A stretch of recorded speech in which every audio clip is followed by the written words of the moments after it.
Hello and welcome to Nice and Blunt. I'm your host, Adam Riancho. We are live tonight. It is Tuesday, May 26th, 9:17 p.m. We're just a couple minutes late, but we're ready to go. We're going to hop into some best ball drafts. We're ripping Pomeranians tonight. That is the plan, those $3 drafts. 50K to first, all or nothing in week 17. This is the contest in question, and we might just give it just a minute to let some people trickle in. We only have one viewer right now, so maybe just take a moment. We'll take a rip from the pipe. First, though, let's drop that intro.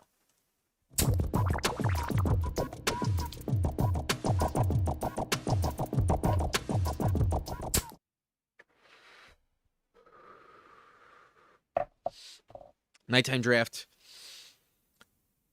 We're ready to go, though. I don't think we want to wait too long. If you're in here early, you get rewarded. You have a chance to hop into the Pomeranian with me. Once we hit 10 viewers, I'm sure it won't take too long. I will hop in and I'll give you a little countdown. But a reminder about the schedule. I think in this contest specifically, you really have to be mindful of the schedule. Let me pivot to week 17 and remind you the matchups that we're looking for. We have the Ravens at the Bengals. Unfortunately, that's on a Thursday, but still should be a very high-scoring game. The Saints at Atlanta, that'll be indoors. That should be good. The Bengals game is outside. The Cleveland game is going to be outside. That's not ideal. The Cowboys game, though, is indoors. Titans game is outside. Not the worst case scenario, but still maybe not perfect. The Dolphins game in Miami, nothing to worry about. At least I wouldn't think it's a problem. The Jets, maybe not the best weather, January 3rd out in New Jersey. Carolina also could be rainy. That one's not ideal. Arizona, though, indoors. That one's pretty nice. Chicago, probably still a shootout just given who is on the field. The Lions at the Bears. Probably a pretty high-scoring game, but maybe the weather poses an issue. The Niners, though, hosting the Eagles. That should be sweet. Packers, though, hosting Houston. Elite defense, bad weather in Lambeau, January 4th. I might be staying away from the Monday night game. Maybe only want to play that through the run game, perhaps. Perhaps the man on the thumbnail, Marshawn Lloyd, will be of interest. But these flex games, I think, are definitely of interest as well. The Patriots, though, outdoors could be a problem against an elite defense. Denver, maybe not perfect, but still kind of notable. And then the Chargers indoors hosting the Chiefs. That should be great. The Bucks in Florida hosting the Rams. Probably not bad. And then the Jaguars also in Florida hosting the Commanders. That should be juicy. So some pretty sweet matchups to maybe focus on. I think Jags, Washington, Tampa, LA, Kansas City, and then like Eagles, Niners is pretty obvious. We like New York and Dallas. You can also lobby for Baltimore, Cincy, and Detroit, Chicago. I don't think anyone can disagree with that one. But I also love Buffalo. I think the Raiders-Arizona game is sneaky. I think the Vikings are sneaky. And then maybe Jonathan Taylor plays pretty well. But I also like the Saints-Falcons game. I also think that one is pretty sneaky. Anyways, let's hop into the Pomeranian. If you want to join me, we'll give you a little countdown. I think the delay is about 10 seconds. Honestly, let me test it. I'm going to run a little test, actually. I want to see how many seconds it takes for that. About 5-6 seconds. It's actually not too bad. It's actually a little bit less than I would thought. So I'll give you a 10-second countdown. You might want to hop in when I am close to about 6 or 7 on the countdown. I will be joining in 10, 9, 8, 7, 6, 5, 4, 3, 2, 1. Let's go. 3 spots if you want to join, down to 1. And let me bring the chat in. Let me take a look. What's up, Jamie? Hop in the chat when I'm off my live at Fantasy Football Hustler. No worries, bro. Take it easy. Thanks for joining us. And then this lobby is full. So if you wanted it, hope you got it. We are underway with the 109. 109 is not too bad. I'm pretty familiar with this side of the board. I see Niners fan 05 at the 111. I also see T-Fall SP Dogs. And then maybe that's it. Good luck to everyone. If you are in here, let me know. And if you would like a team review, shout it out. I'll probably at least take a look at T-Fall and also Niners fan. But yeah, breaking best ball here at the 4.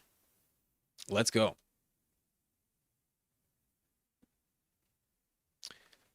I kind of want to get some water, so I think I'm going to be right back.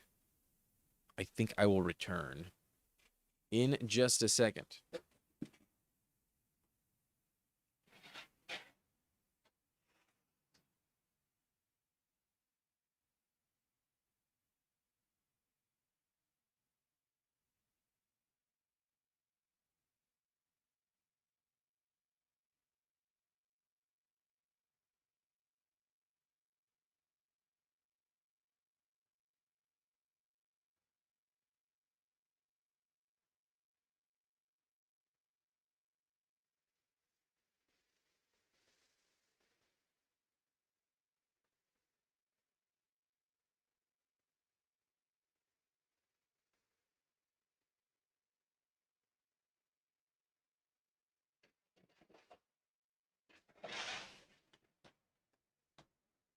Okay, here we are.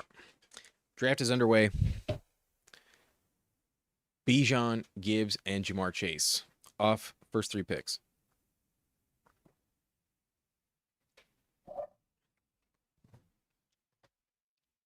In case you're catching the replay and you jumped ahead, we are going live tomorrow night on Jiri Football's channel. Jiri has invited me on the channel once again, and I'm very happy to set that up. And then I think on Thursday, the night afterwards, he will be joining us on this channel. So back-to-back streams with Jiri, and check that out tomorrow. That one should be fun. We mentioned the Cowboys indoors against the Giants. Lamb usually turns up, and Lamb probably has a bounce-back season, probably doesn't get injured. Probably more than 3 touchdowns. I'll take CeeDee Lamb at pick 9. But I will say, the trends with his touchdowns are a little concerning. CeeDee Lamb last year only had 3 receiving touchdowns. The year prior, 6. And then the year before that, it was 12 and 2 rushing touchdowns. That's where I'm concerned. We need the touchdowns to get back to at least 9, at least what it was in 2022. Only 6 touchdowns next year would be a letdown. I'm not going to lie. That'd be disappointing. But I do not fear the Chargers' run defense as much this year. I'm going to go Kenneth Walker. I have a lot of Derrick Henry in this round. I have a lot of Chase Brown as well. I'm starting to pick back up on Kenneth Walker. Looks like Come On Baby, Turn the Lights Off is also in here at pick 7. Kungo-san, good luck, brother. You took Jonathan Taylor. You're on the clock right now. ADP says Derrick Henry, but might pivot in a different direction. Let's see. Sticks with Derrick Henry, probably the wise move. Correct second-round pick, ultimately. Running back in round 2 feels like it's the safest move. There's not many issues with the wide receivers available in round 1. So I take a stab at an elite tier, at least the second elite tier that's just so difficult to replicate. Maybe this year, though, George Pickens outscores CeeDee Lamb once again. But Taylor, very legit first-round running back. And to start off, double RB. Usually pretty good. Didn't like them both having week 13. Had to think about it. That is a factor, but I don't think it's that big of a deal. As long as you have, 2 running backs that probably have a decent touch split in week 13, as long as they're not also on bye, I think you'll be fine, because it's really about week 17. They'll both be on the field in week 17. So as long as you can make it there, it's not a problem. And in this pod, you only have to finish top 4. So advancing is not as difficult, and you can maybe tolerate, a bye week blunder, so to speak, like that early on. But I just don't think it's ultimately enough of a problem where, depending on the contest that you're in, maybe it matters more. But when you only have to finish top four, it's probably not as tricky. But Chad P49, good luck, everyone. Good luck to you too. Are you in here, Chad? Are you Niners fan? Yeah, you're a Niners fan. Appreciate the good vibes.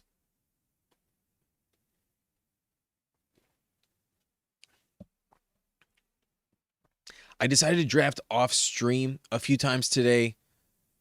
Try to hop in some other people's streams as well.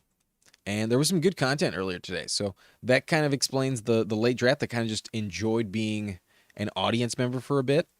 And Josh Jacobs is falling. I think we're going to pass. We're going to let somebody else decide where he's going to go. And Devontae Smith is on the Eagles. That's a matchup I want against the Niners. Primetime game. We'll go Devontae Smith.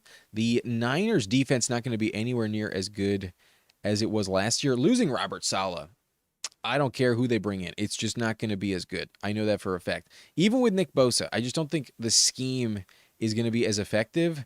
And I think they're going to be all right. But where they typically excel historically is in the run game. Typically, the Niners defense is much more vulnerable in the passing game. That also kind of has shootout written all over. If I had to guess, Eagles Niners is probably pretty high scoring. So I'm willing to invest in that matchup. Now, Jacobs is still here in the fourth. Very tempting, but I'm going to go back at running back. I'm going to ignore it, and I think I'm just going to go with double Dallas. We're going to go Javonte Williams and CeeDee Lamb and correlate with the Cowboys. Cowboys have a pretty solid schedule. It could be a little better. Let me remind myself. Week 15, we'll pull up this tab. Cowboys, where are they? They're on the road at Los Angeles. That game should be pretty high scoring. You'd think probably high scoring. And then week 16, Cowboys are hosting the Jags in primetime. That should be a big game. Cowboys have a good playoff schedule. Definitely feel good about the Cowboys playoff schedule. I will say the Rams and the Jags last year had very, very tough fantasy run defenses. It's actually not a good spot for Javonte in that situation. And then the Giants might just have a much more improved run defense this year, just in totality, given John Harbaugh's going to be there. That's probably a better defense. I think the coaching is something to factor in. So the personnel is definitely not bad. Maybe Javonte isn't the best fantasy asset, not going to lie. But we are making the bet on the Cowboys-Giants game, and potentially that's just a big shootout. That's also on the table. Javonte right now doesn't have a big threat that challenges his value in the fourth. Maybe Josh Jacobs will overcome some of these problems, but feels fitting that Josh Jacobs goes to the Rashee Rice drafter as well. Mac 10 President is the one that sets the price in this one. Rashee at pick 30, Jacobs at 43. Not afraid of the bad karma. What's up, Hulk Smash Potatoes? Hope you are enjoying your evening. We're drafting a little bit later than typical. It's not that we're never drafting this late, but we don't usually start the draft this late. But I am on the West Coast. It's only 9:30. It's actually not that late when you factor it in. But round 5, Roma Dunze at 55. First wide receiver for Kungo-san. And who is available here? I could just go Quinshon Judkins. Could see him go toe-to-toe versus Jonathan Taylor. If the weather's bad, he's definitely getting a lot of volume. Fuck it. We'll go Quinshon Judkins. Reportedly running at full speed in camp. Looking not too bad. So round 5, he falls a little bit. Getting 3 running backs by this range of the draft is typically never a bad plan. Lamar Jackson does go 58, a bit of an integrity protector. Chad does not get the Zay Flowers-Lamar Jackson combo. At pick 59, he gets Baishal Tootin instead. Not the worst consolation prize, but he's also taking 3 RBs this early. For the most part, you're not going to feel too bad about it. But maybe in this format, advancing as a top 2 team is maybe not as critical. You can tolerate a little bit more risk. Maybe that wasn't the right click, but I would like a Jalen Hurts, Devontae Smith team. I've been feeling much better about clicking Jalen Hurts lately, so I will do it. And definitely the Devontae Smith stack is the most ideal pairing to have. I have a lot of Dallas Goedert, Jalen Hurts. I have a few Jalen Hurts, Mekhi Lemon teams. Those ones are easy to get. But if you want Jalen Hurts with Devontae Smith, you typically have to pull someone up.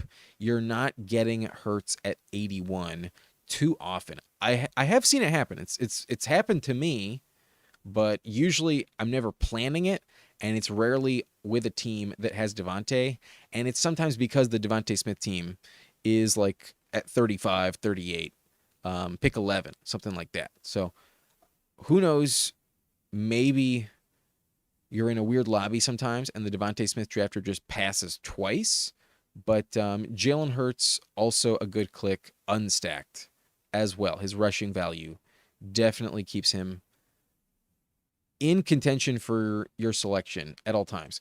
That Josh Jacobs fall, definitely precipitous. Will it go any further? Whoa, what did I do? Okay. Yeah, will it go any further? Probably not much further. I heard Best Ball Guy mentioning at the 4-5 turn, might as well take him, but like, once you factor in you're already on the right side of the board, like it's the 6th pick, right in the middle. This is now just a combo that's extremely difficult to acquire, and this contest will not be filled forever. So how much further can he fall? Will we see him in the 5th round sooner or later? But at least today, there's still some people who may not be aware of the news. It might take a minute to really sink in, and maybe like tomorrow and the day after, we'll have more lobbies that are more like just willing to pass in the 4th. But it's probably not the worst click. If I didn't have CeeDee Lamb and I wasn't already like committing to Dallas, then maybe I wouldn't do it. But again, this is a very specific contest where week 17 matters tremendously. And I did bring up the Packers offense as maybe one that loses value because of the matchup. The weather's going to be bad, so maybe they run the ball more, but it's still against Houston, probably a very low-scoring game. I don't feel great about the Packers. Like, maybe their passing game's really going to deliver this season. Maybe Jordan Love is in dire straits very often and just has to throw tremendously. Wow, Mekhi Lemon goes 77. There was a slight chance he'd fall to me at 81, but didn't really expect it. Didn't happen. It is what it is, but probably a good click at 77, even unstacked. Jalen Hurts, though, on my team gives us a cushion at QB, but I'm also very much invested into Dallas. So I think Dak Prescott makes plenty of sense. We can probably just stop with those 2 different bye weeks, but Uncle Monkey says no, not today. So we'll just trust in Jalen Hurts. I don't take DK Metcalf too often. Maybe I should just do it. It is 5 spots past ADP. I need some receiver depth, and I do like Aaron Rodgers. It does correlate with the click I'm comfortable making, even later. So I'll go DK Metcalf for the sake of this 5-pick fall. Doesn't feel perfect, but I need some receiver depth. I only had 2 up to this point. So receivers coming together, CeeDee Lamb, Devontae Smith, DK Metcalf could be better, but got to get some points at the position. Running back looks pretty solid. Kenneth Walker, Javonte Williams, Quinshon Judkins, a lot of volume. Hopefully they all stay healthy. If so, we're in business. But Herbert goes to the Hampton Lad McConkey drafter. Not a shock at all. I have 30+% Justin Herbert, so I might need to cool it soon. Don't think it's a player I'm worried about investing that high in, though. Definitely not upset with it. And then here, kind of tough, but I think I'll just take Chris Godwin. I think just taking a Buccaneer never a problem. Gives us a stacking partner in the next round potentially, and even if we don't get Baker Mayfield, I still trust that Godwin's probably a good value. Like Bucky's gonna fall. Bad news with Bucky. Egbuka went at the top of the fourth round in this one. He's typically a fourth rounder, but could arguably be more of a fifth round pick and also correct. But you can also argue he's still too cheap. Egbuka's an interesting player. It's because the Buccaneers offense is just so valuable on a week-to-week basis. So today we're going to invest in Godwin, pivot a little bit, and as long as Godwin is healthy, he is the clear slot receiver on that team. He can play in multiple spots. They have multiple players that can play in multiple spots. I don't think the Bucs offense is one you want to fade, but I do feel like ultimately for the price, the Bucs wide receiver 2 is probably a safe click in the 8th round. Good evening, Keith. Welcome to the live. I think I've checked out for a minute, so you might have been here waiting for a while, but wanted the Lamar and Burrow combo. Chad doesn't get it. He at least gets Burrow with T. Higgins, but does not get Lamar. One click away. I understand why that team took Lamar, though. It is fair. I was out on Judkins until seeing that footage. Now I think he should rise to the 4th. Yeah, there's definitely some steam on Judkins today. I did get him at a really nice price, though. I actually took Judkins at pick 65 earlier, maybe 64, something like that. I think I was at the 108.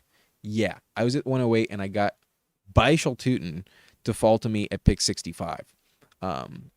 The Jags backfield is definitely valuable, whether or not it's clear who is the overwhelming guy you need. Even if it's a touch split, I still think Baishal Tutin's probably a good click because any given week he can drop like 25 plus points, and you know that team's going to score a lot of touchdowns. The Jags are live to be a Super Bowl, not just contender but champion. The Jags could easily make the Super Bowl. You're telling me they were this close to beating the Bills last year, and Travis Hunter wasn't on the team? You know, Travis Hunter is a huge chess piece, and it's hard to totally factor in how valuable he can be. I might as well just take Brock Purdy. It's not the worst thing in the world, but I think I'm actually going to take Kenneth Gainwell first, take a Buccaneer, and let the board decide my fate. I might have fucked up. Maybe the Egbuka drafters taking Baker. I probably should have taken Baker first, but we'll see what happens. There's some quarterbacks there that are pretty valuable, whoever's available, but maybe in these 4 clicks, they all come off the board.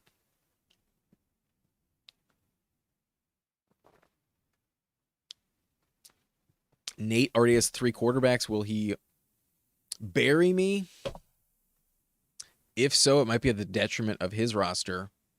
I took the risk. It paid off. We not only get Chris Godwin, but Kenneth Gainwell stacked up with Baker Mayfield. There was no guarantee, if these drafters are paying attention, that we would have gotten Kenneth Gainwell. Gainwell should probably be going around Kyle Monangai, Blake Corum right now. Gainwell, I think, is way more valuable than pick 105. The Bucky Irving situation, definitely a problem. Definitely a reason to be steaming up Kenneth Gainwell. So that's why you take Chris Godwin, just because taking Bucks is correct typically, and we just got a triple combo. Godwin, Gainwell, and Baker. Picks 88, 105, and 112. Always fine to just mix in a random stack in the middle of your draft. 3 rounds straight, Tampa. We don't have any Rams on this team, so maybe would have been nice to have, but Kyron did get sniped there. Never really made sense. I wasn't pulling up Adams to pick 40 probably. Not that I don't think you can't do that, but just wasn't on my mind. He was at 54. I have seen him fall to 57, but not today. Just didn't happen. Still, that's probably high scoring game. We mentioned that's a game you want to chase. The incident happened 3 days ago. Is this in regards to Josh Jacobs? I'm not sure. What's up, Hartman? How we doing? Thanks for hopping in. Slayton says Godwin isn't losing snaps or anything. It's purely an injury contingent. Yeah, I fully agree, Slayton. I think that's well said. The leg injury was gruesome, but from a talent standpoint, Godwin is capable of absolutely crushing. Pick 88. Brady is lobbing soft passes for grabs across the middle of the field anymore. Is not. Yeah, I mean, Brady's calling games. Brady's not doing any of that shit. Brady's definitely. You don't have to worry about Brady doing that. Baker, who knows? But Ever and Flux is good evening, Blunt. I like this team so far. Yeah, I think so far we're coming together fairly nicely. It would have been pretty sweet to get Dak Prescott, but I don't think it's the end of the world ultimately. We had multiple options. And that Cowboys-Giants game is probably just high scoring. You know, I think ultimately that's probably a pretty good game to bet on. All right, let's relax. Yeah, if anything, delusional Vikings fan might want to rip from the pipe. That's probably what that means. But I think after this pick, we can definitely do that. We're up to 24 viewers now. Sweet. Okay, I could just further commit to Dallas, but instead we're going to commit to our stack. Y'all know I love Dallas Goedert. I'm not going to be afraid of this click. We'll go Dallas Goedert as our tight end 1, stacked up with Jalen Hurts. Of course, I did not commit the buys to memory. I'm learning by trial and error. I'm learning by fire. But we're not going to overreact. It's Jalen Hurts and Baker in week 10, both on bye. Of course they are. But I only have to finish 4th. So maybe I just don't give a shit. Maybe we wait for a while to grab our third quarterback, but maybe we just don't give a shit. Maybe we stop at 2. I think with Hurts and Baker, if they didn't have the same bye, you totally could stop at 2, but now let's not get it twisted. I'm a little compelled to probably take a third now. But there's still plenty of time, plenty of options. This is a sweet spot in the draft, though, if you want to take the third quarterback. Could definitely do it. Could also just like further commit. Here's what I'm going to do. My receiver room is not the deepest possible. And maybe you just might think, oh, take Darnold. You know, just take Darnold as backstacks. I have seen Darnold fall precipitously at times. There are times when nobody in their goddamn mind wants Sam Darnold on their team. It's as if Darnold is poison. So you know what I'm going to do? I'm going to risk that Darnold circles back. He probably goes to the JSN drafter. Looking at it now, that team only has 1 quarterback. And 4 of those 5 teams. Holy shit. This side of the board. What the fuck happened here? Wow. I just noticed Uncle Monkey said, fuck y'all. He sniped me on Dak Prescott. He took Stafford at 104. He just took Cam Ward. And then he already had Jaden Daniels at 65. Uncle Monkey, the 108, took 4 QBs on this team. So me having Hurts and Baker makes it even more likely that I can finish top 4. Because that puts a weird tone. That sets a weird tone on this draft. But Darnold does go to T-Fall SP Dogs, who is listening. He says, nope. Fuck you. Not even going to push it to 148. He goes 141. Not today. Ultimately, though, I do think Shaheed is not a bad click. Shaheed is good for best ball purposes, especially. So high spike week points, special teams touchdowns capabilities, but also just house call capability. Shaheed can score an 80-yard touchdown, but Everin Flux says the bong is loaded. It's Rip City. You got it, bro. Let's do it. I mentioned it after that Goddard click. I got sidetracked.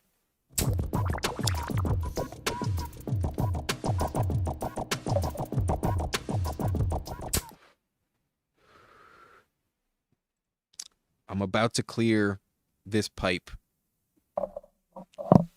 Probably one more hit, and we'll clear it. And then we'll probably do one more draft. and then call it a night. I don't think I'll do 3 tonight.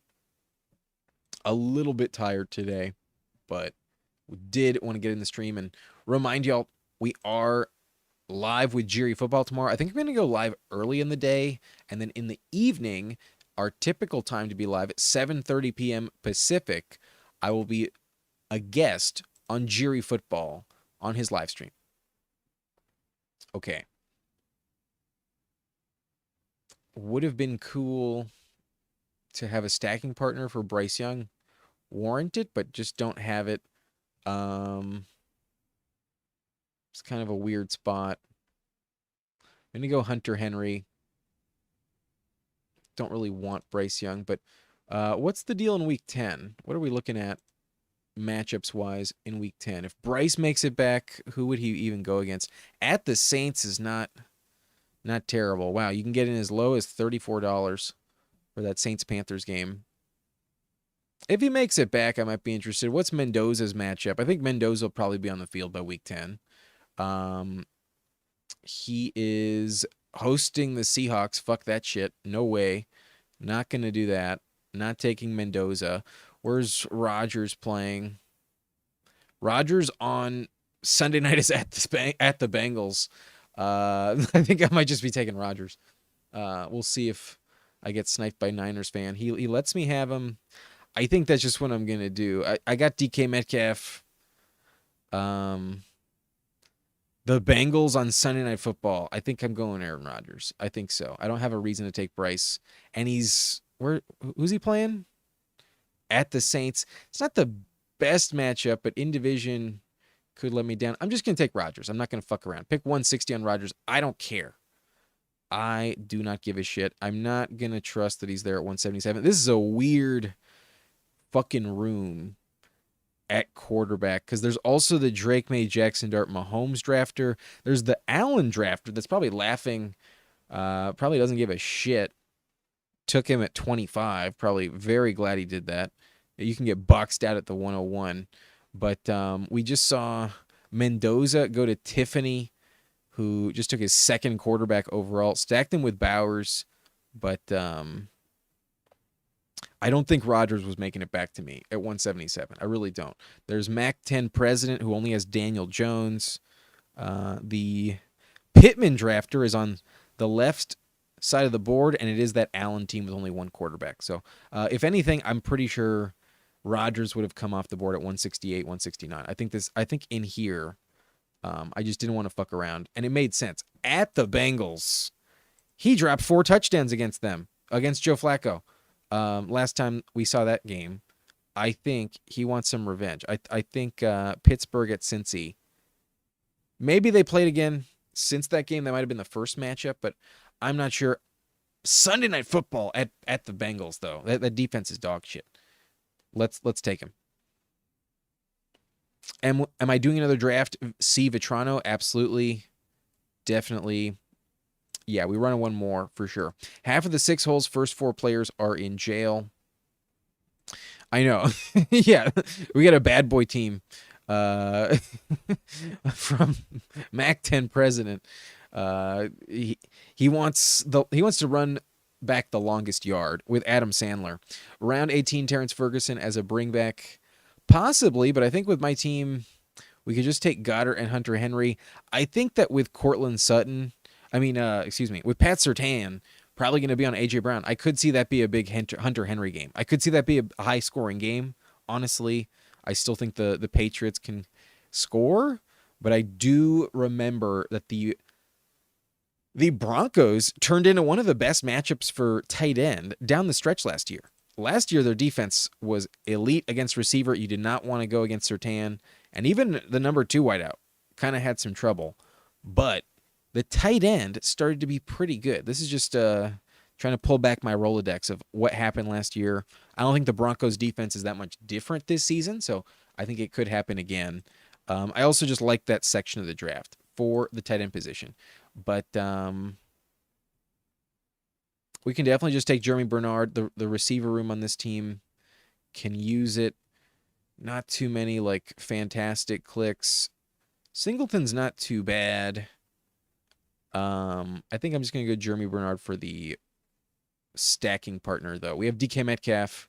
Maybe Pittman is not the guy you need. I've been playing it mostly through Michael Pittman. So this team is what if that's wrong, but Rodgers is still valuable? Maybe Metcalf is actually the piece in Pittsburgh at the right time. Because Metcalf can also dominate. Metcalf can drop a 35-point game at the most, he did that against Dallas a couple years ago. That was still with the Seahawks. But when he turns on the Jets, he can absolutely dominate a game. So who knows? Maybe he dominates the Titans week 17, but maybe Jeremy Bernard does prove to be valuable. Question is, am I taking Pat Freiermuth here? Because it's definitely on the board. I could go Kate Otten as well. I think he's still available. What is it? Kate Otten or Pat Freiermuth? I definitely have more Freiermuth. And I think for the sake of mixing it up, I'm probably just going to go with Kate Otten. Ted Hurst was taken. I'm willing to leave that alone. We went with Gainwell and Godwin already. I'll go with Kate Otten. Speaking of Jerry football, his boy, Kate Otten. So this one's going to be a 3-5-7-3. Maybe not perfect, but we do have some matchups I like. And then we kind of just got forced in to taking Rodgers. Ooh, another benefit of taking Rodgers for week 10. He's off the bye. That's going to be nice. He will definitely be playing in that one. He should be healthy. Primetime Aaron Rodgers off the bye at the Bengals, Sunday night primetime. Locked into our lineup? Why the fuck not? Let's go for it. Maybe Freiermuth was the click after all. Freiermuth dropped 20 points on the Bengals last time. When do you think we will get a new puppy tournament? Probably when this Pomeranian fills.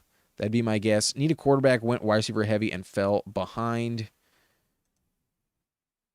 Best ball. You took Darnold there at 141. OP answers my question. Rashi Rice got put in 30 days of jail for this, by the way. Yeah. Unfortunately, I have something in common with Rashi Rice. If anything, that has opened up my mind to maybe taking him and maybe shitting on him less. Maybe I deserve to give him a bit of grace, but stop at 4 RBs. I don't think so. I think I'm still going to take a fifth. I would have been interested in Sean Tucker had I not gotten Kenneth Gainwell, but I'm not totally dying to grab Sean Tucker and Kenny G. If anything, we need to make Jerry happy with Kate Otten, the absolute stud. What's up, Wilson? How we doing? Jamie, back in here now.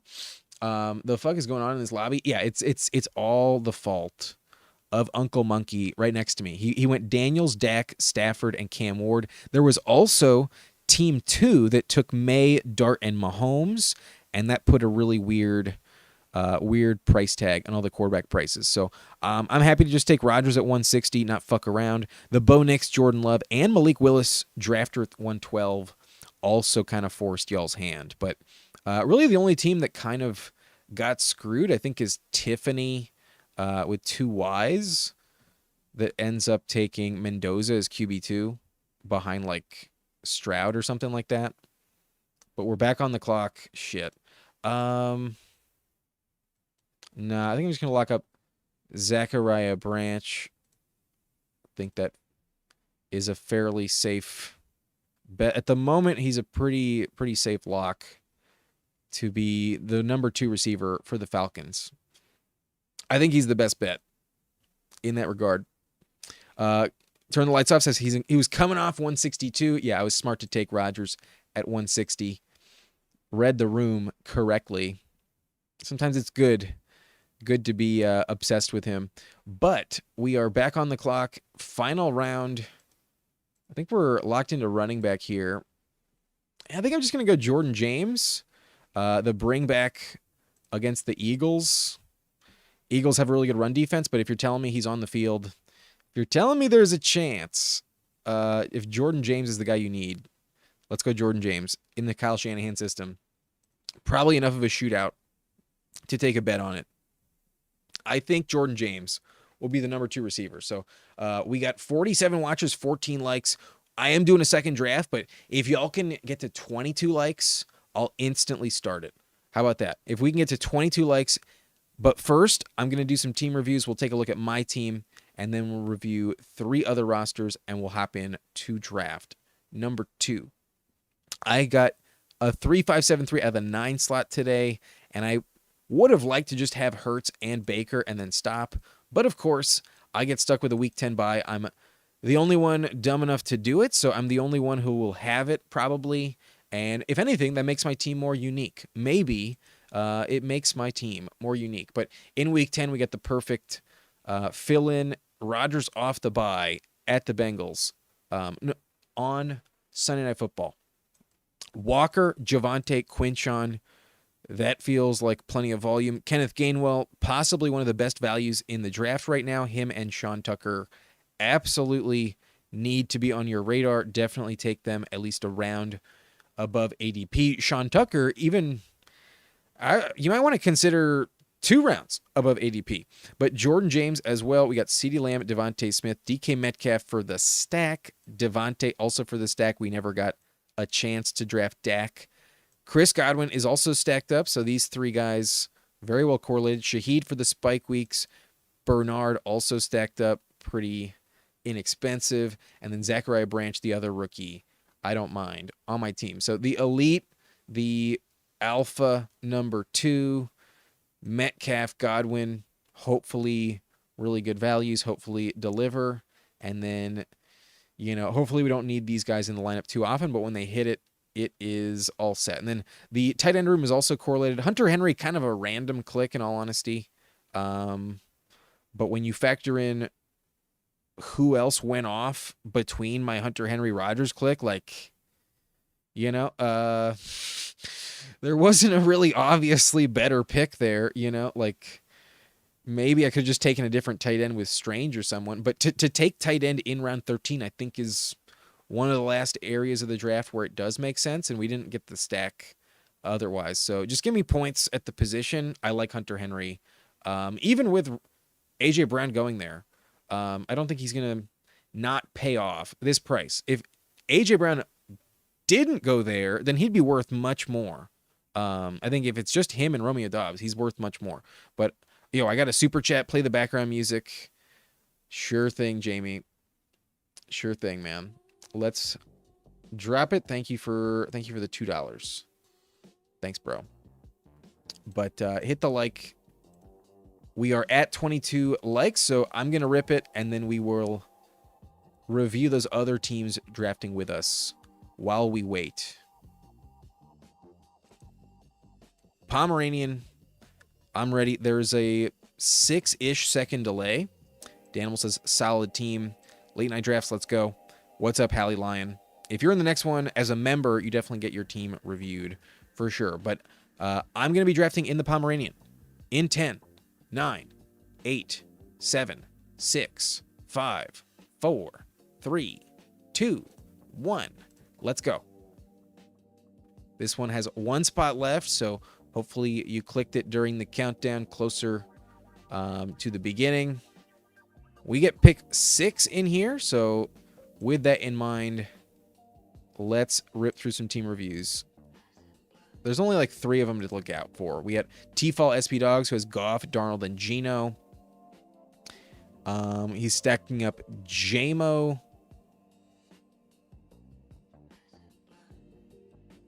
Darnold is unstacked. No, he does have AJ Barner. And then Geno is just there for the points. Yeah, weird lobby at QB with Swift, Chuba, Tyrone Tracy, Keaton Mitchell, Sean Tucker, Kimani Vidal. Player take-wise, I'm not in love with it, but the Sean Tucker click is really good. Both of the Chargers backups, so if Hampton stays healthy, those guys not too valuable. Tracy's all right. I don't love Chuba, but Swift is a solid option. So your receiver room should be great. Puka, Pickens, Olave, Jamo, Parker, Wandell, Devon Bailey, excellent receiver room. Tight end is very solid, even though there's only 2. They're both stacked up. I think making what you can out of a weird lobby at quarterback, obviously not the best situation. Running back is tricky, but wide receivers fan-fucking-tastic. So if that strength carries you, interesting team in the finals. Enough stacks to make it work. Not bad. Not bad at all. Kungo-san also in here. I'm 4 picks away in that lobby, so we'll pivot there once we're on the clock. Round 1 is not that eventful typically, so we'll see who's drafting with us in just a sec. But Tyler Shuck, Bryce Young, that's not much at all. That could be tricky. I'm on the clock.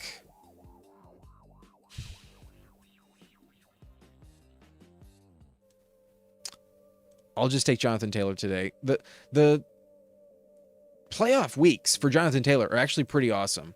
Okay, but back to this team with Shuck and Bryce Young. Might have gotten punished here, Kungo-san. Might have gotten punished. We got Taylor, Derrick Henry, not a bad start. Travis in round 3, Montgomery in round 4. I think you should have just stopped with the 4. You took Aaron Jones as well. Whatevs. Rome Odunze, Jordan Tyson, Jaden Reed, Quentin Johnston, Worthy, Malik Washington, Torrey Horton, and Brandon Thompson. Yeah, these last 3 are tough. And the top 5 are not too bad. All things considered, top 5 are not too bad. But the bottom 3 are a little tricky. Not too bad, though. Ferguson, Okonkwo, and Schultz. Nothing is stacked up other than Jordan Tyson and Travis Etienne. At least you got the Saints stack. Maybe that's what you need, but not my favorite. Quarterback, definitely got punished there. And then lastly, we're going to look at Niners fan. I'm back on the clock in 4 picks, so we'll do that real fast for Niners fan. For Chad, he has Burrow and Purdy, made it out okay. Cook, Saquon, Tootin, Algier, Singleton, and Katron, very legit. Higgins, Flowers, Addison, Wilson, Diggs, Hunter, Ridley. Has Higgins stacked up, did not get Lamar, 1 pick away. Pitts, Sadiq, and Terrence Ferguson. I think given the Burrow and Purdy situation, to get Purdy at a discount, wow. Yeah, you made it out of there. A-okay. We are on the clock. I'm going to go with Jonathan Taylor, and I think today I'm going to go Chase Brown. I definitely have a bunch of Taylor Henry teams. Today I'll go Chase Brown. I think he's fine. I think that's a fine click. The Jesse Minter Ravens defense, probably a much tougher matchup than the Bengals, but who knows? Maybe this is the year where Derrick Henry just goes down, and maybe you just need Chase Brown. But let me take a look at who's in this lobby. We got Danimal at the 111, goes Genty Jeremiah Love. Haven't seen that since the pre-draft contest. Getting a little different with it. We got Peyton the Legend Manning in here with Jefferson Ken Walker at the 110. I think we are also drafting with King Kaz, who just took Jamar Chase, Drake London, double whiteout start. And then I kind of feel like JTA 15 might be in this lobby, but it looks like 101 in the overflow. Chad got the 111, but that's not Danimal. So overflow perhaps. Hippo saying JT will bust. His ADP is way too high this year. You just have to take him if you want him. But I could definitely understand why he's not worth pick 6 overall. I think all the running backs between Taylor and Henry, you can argue in the same tier. I wouldn't put Jeremiah Love in that tier just because it's Arizona. I think offense matters, but I still trust the Shane Steichen system a little bit. But Vitrano is in at the 4. He is team AALCE. He goes trip whiteout with Puka, Pickens, and Devontae Smith. Interesting. No running backs off the board. Jacobs available. Rashi available. Shit. Kind of tough.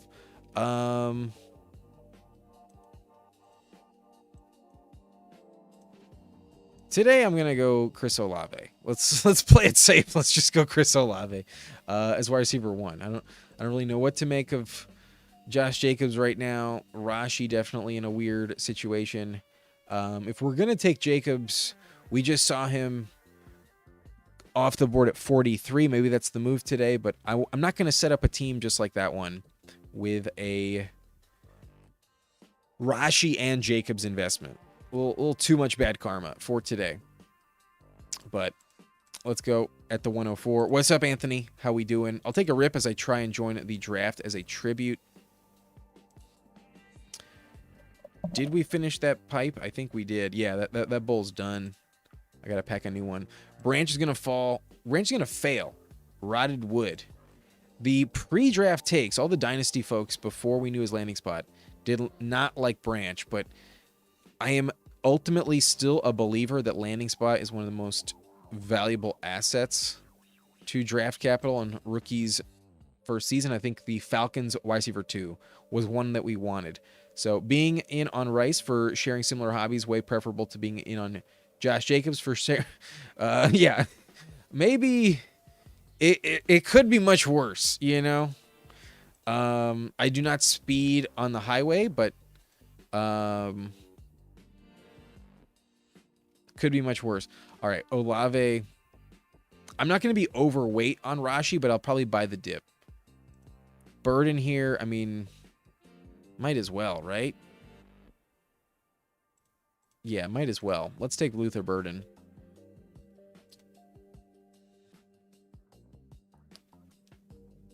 Just got done drafting an IDP offense.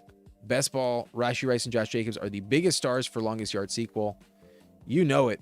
Them and Henry Ruggs. Thankfully, I have nothing in common with Henry Ruggs. Definitely a weird room in that last one for sure. Jerry Football's live now, but I prefer your streams because of the background music, but I don't hear it. You know, Jamie, it may not be on all the time, but I appreciate the super chat. Definitely appreciate it. Take GB Chris Brooks now with Jacob's issues. Oh no, that's a stack. Chris Brooks. I think I might go Marshawn Lloyd. That's who's on the thumbnail. That's who I'm willing to get hurt with again. That's the name I think I might be willing to pivot to, a little bit more willingly than Chris Brooks. Chris Brooks is fine, but if you told me Marshawn Lloyd can just stay healthy, man, might take him. But Tucker will give 1 to 2 highly productive weeks. I think he can do more than just 1 to 2 weeks. With the current state of Bucky Irving, he goes pick 44 in this lobby. Jacobs went 38. Bucky Irving is not the safest play right now. Maybe Sean Tucker gets more volume than you think. Difference is you didn't have a judge tell you not to smoke weed. Yeah, that's the main difference. Yeah, that's the major difference. I'm smoking weed at 10 p.m. at night. I'm not going anywhere. I'm at home. I'm doing this legally. There is nothing holding me back. I guarantee you. From smoking weed in my room at this hour of the night. But interesting. Loveland's on that side of the board. Fuck it. I'm going to set it up. I'm not afraid. There are no Chicago Bears on the right side of me. So I think I found my week 17 game. I think I found the stack I'm looking for. Maybe someone in this lobby just says, fuck you, Adam. You're not getting Caleb Williams. But taking Caleb Williams at 67 feels a little overpriced.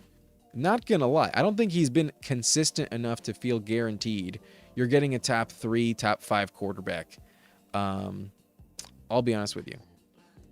But Pomeranians are nasty. Pomeranians can be fucking assholes sometimes. Pretty sure a bunch of us are in the draft together that didn't get in. It's brutal. It's tough to guarantee it's all going to happen. I think a 10-second delay is the only way to come close to giving as many people as possible a chance. But you also need to time it properly with the delay. Like when Huhames goes live, I don't click the button instantly when he clicks the button. When he drops the countdown, I don't hit the button instantly. However, I hit it around the 8-second mark because of what I think the delay is going to offer. But I kind of want to take Jordan Tyson, in all honesty. I'm not going to do that. I'm just going to go Caleb Williams. I already have Chris Olave, and then I'm just going to be locked into the Tyler Shuck stack. And we just saw a team that had Tyler Shuck QB1. I didn't like it very much. So I'm going to take Caleb Williams here. Give me the Bears offense. Give me Luther Bird and Rome Odunze double stacked with Caleb.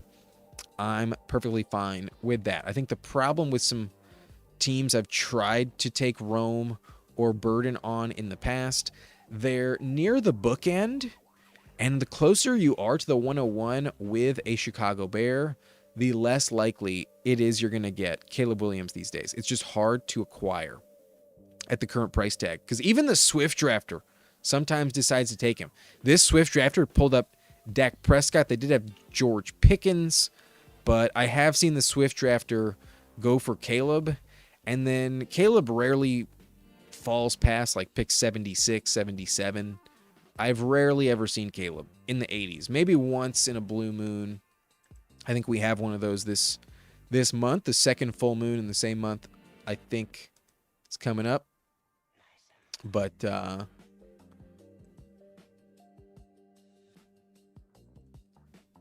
today we're not going to fuck around. We just take Caleb before the other Bears drafters scoop him up. All right, back on the clock after this next click. Could get back in at running back. Pollard has been a decent asset in this range. Don't hate it.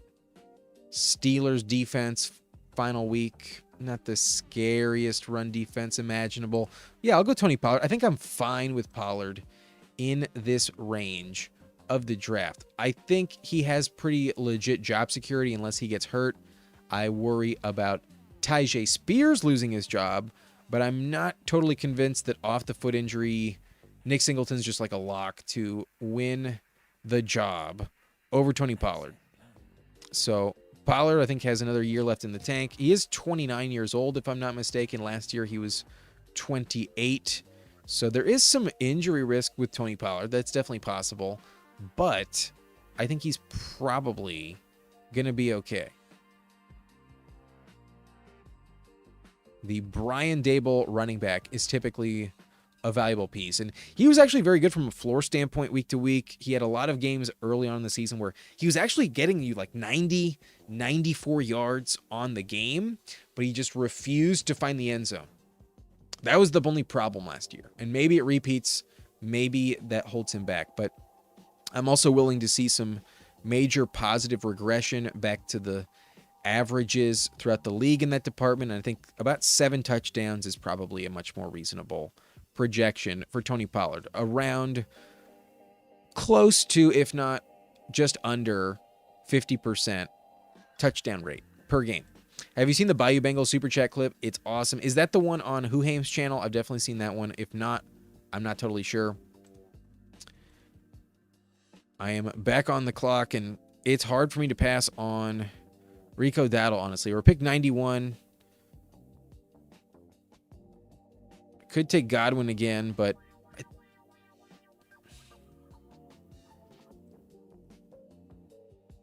going to take Josh Downs. We have Jonathan Taylor. There's a bet on Indy, and Josh Downs also pretty locked in wide receiver 2 on a fairly decent offense. The Colts bet is just inherently something to get in on. There's the Teller Warren drafter on this side. There's the Alec Pierce drafter at the bookend. They might be willing to double stack with the plan of taking Daniel Jones. So I will get ahead of it. I think Daniel Jones is actually a quarterback I like the price on at this stage of the contest. I think I've been talking myself into it a bit more lately, and Josh Downs is probably not coming back. I could have gone Rico, but I have a shit ton of Rico Dowdle. Skipping Henry, maybe take a flyer on Randall last pick. I don't mind that. I don't mind Adam Randall at all. But in the overflow, what's up, Nick? How we doing, Constantino? He's at pick 3. He took Scattaboo, Lamar Jackson after 3 receivers. Tyson at pick 70. I respect it. The fall was a valuable price. He also has Flowers. He took him at 27. Holy shit. Didn't even notice that. Damn. The commitment did pay off. Guaranteed Lamar Jackson. Kind of tough here, but I think I'm just going to pull him up.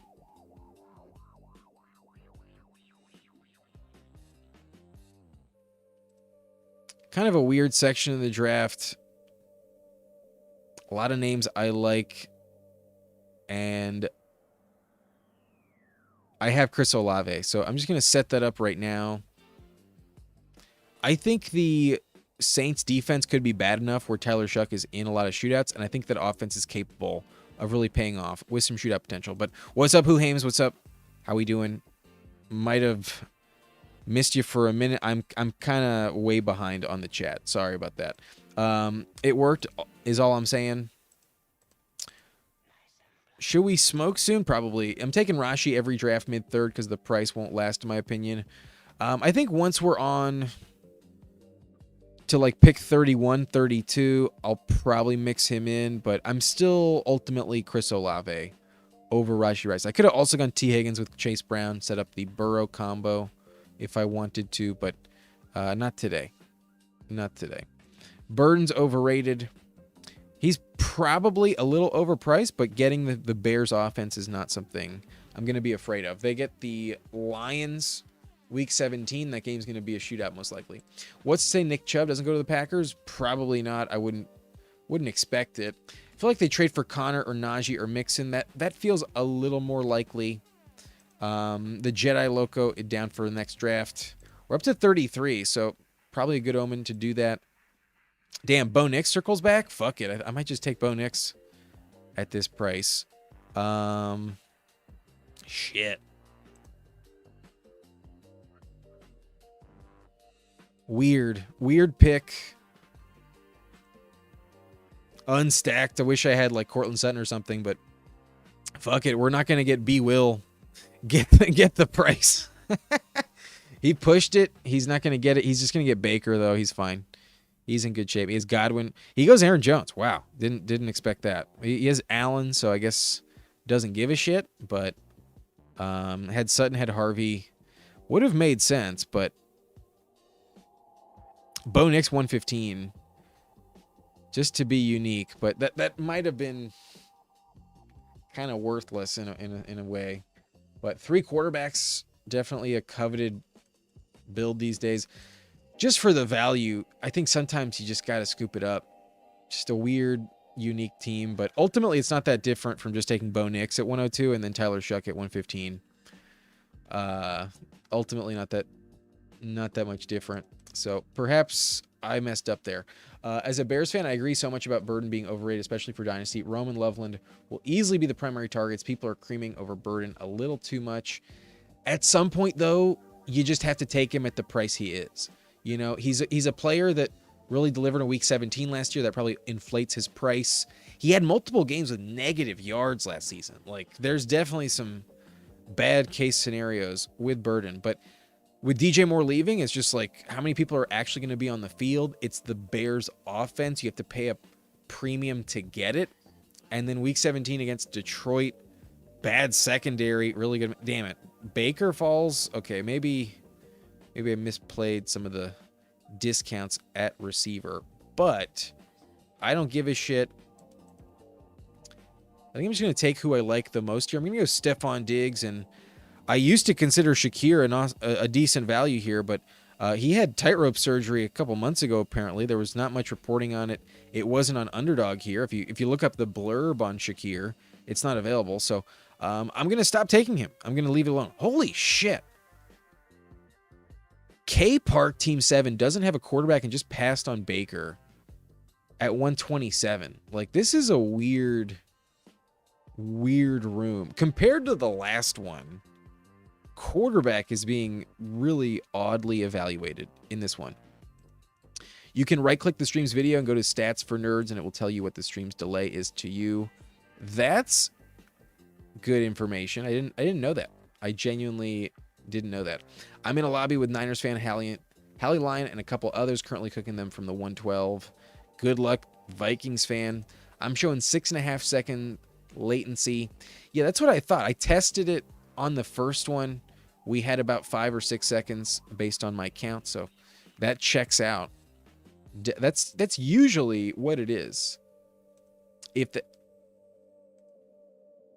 Have a lot of T and Zay, wants them with Chase. That's a fair bet. Building at week 17.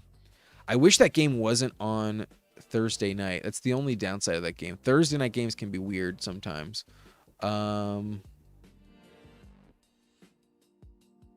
Shit, this is weird. This is strange team. Can't even take Daniel Jones because of how this thing is built. I'll just take Gadsden at 139. Can drop a huge score when you need it. I'll just take the points in the valuable pocket for this position. Taking a blue click rounds 12, 13 is usually a fine decision. But I'm going to jump in your next draft, push the plane, and go to bed. Sounds good, brother. I think we will do a third draft. I think we will. No need for them to trade sign anyone. They already have Damian Martinez. What's up, Blunt? If Jacob starts falling like a rock, I'll start buying. Maybe he didn't go do anything. Who really knows at this point?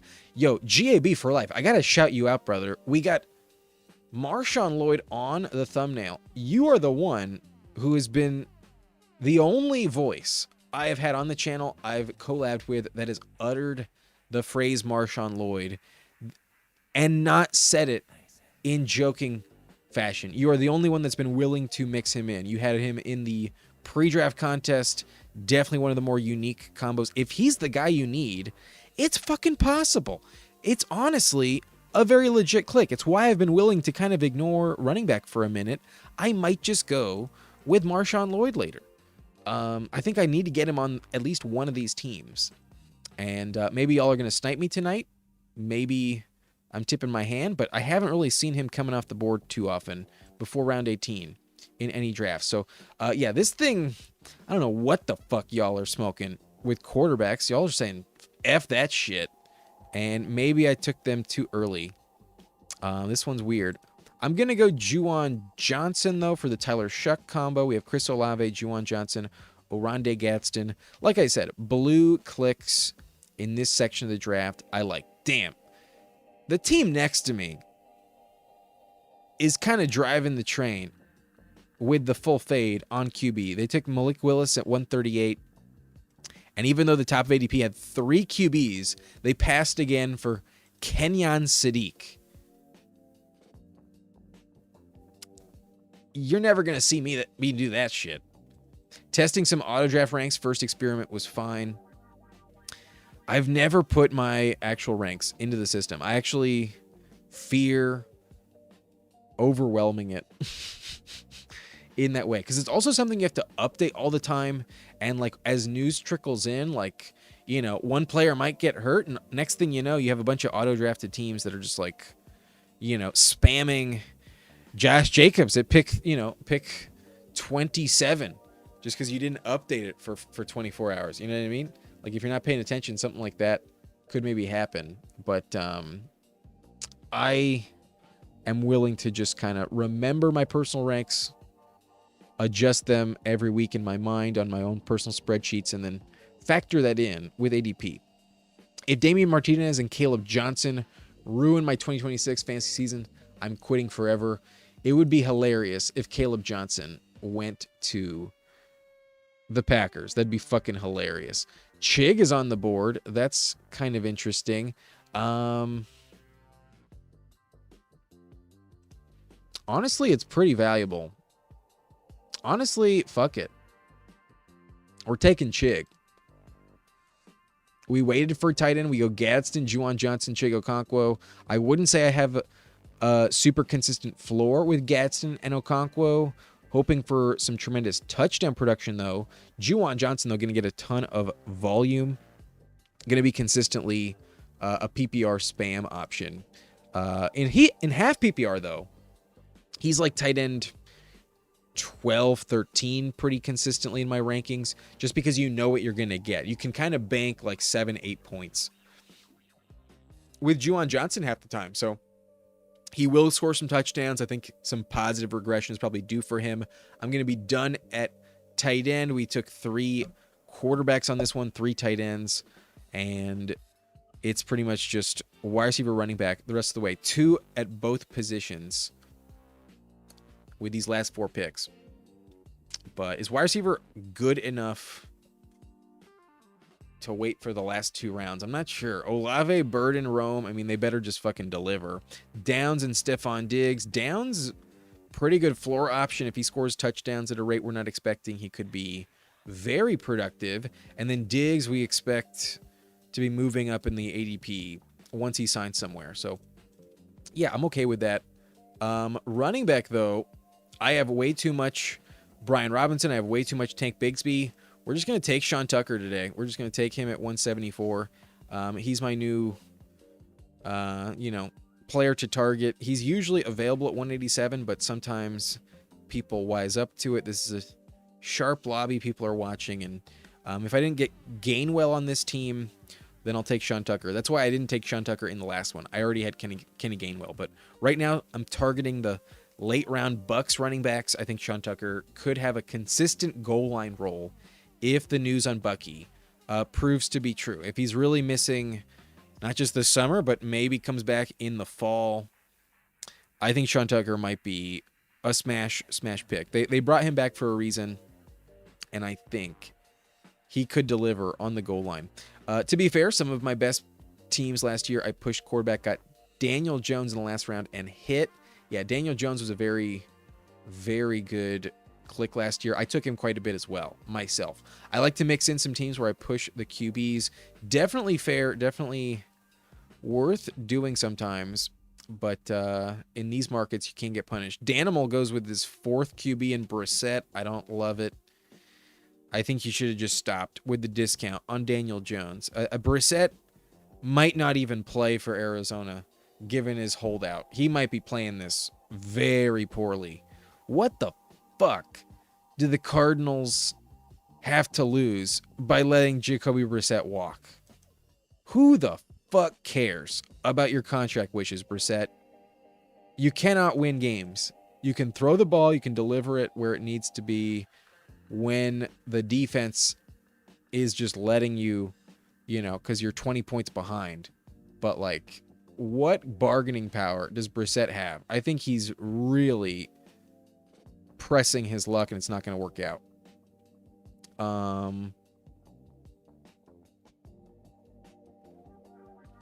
I've been talking myself into Ridley, honestly, as of late. It feels crazy, but did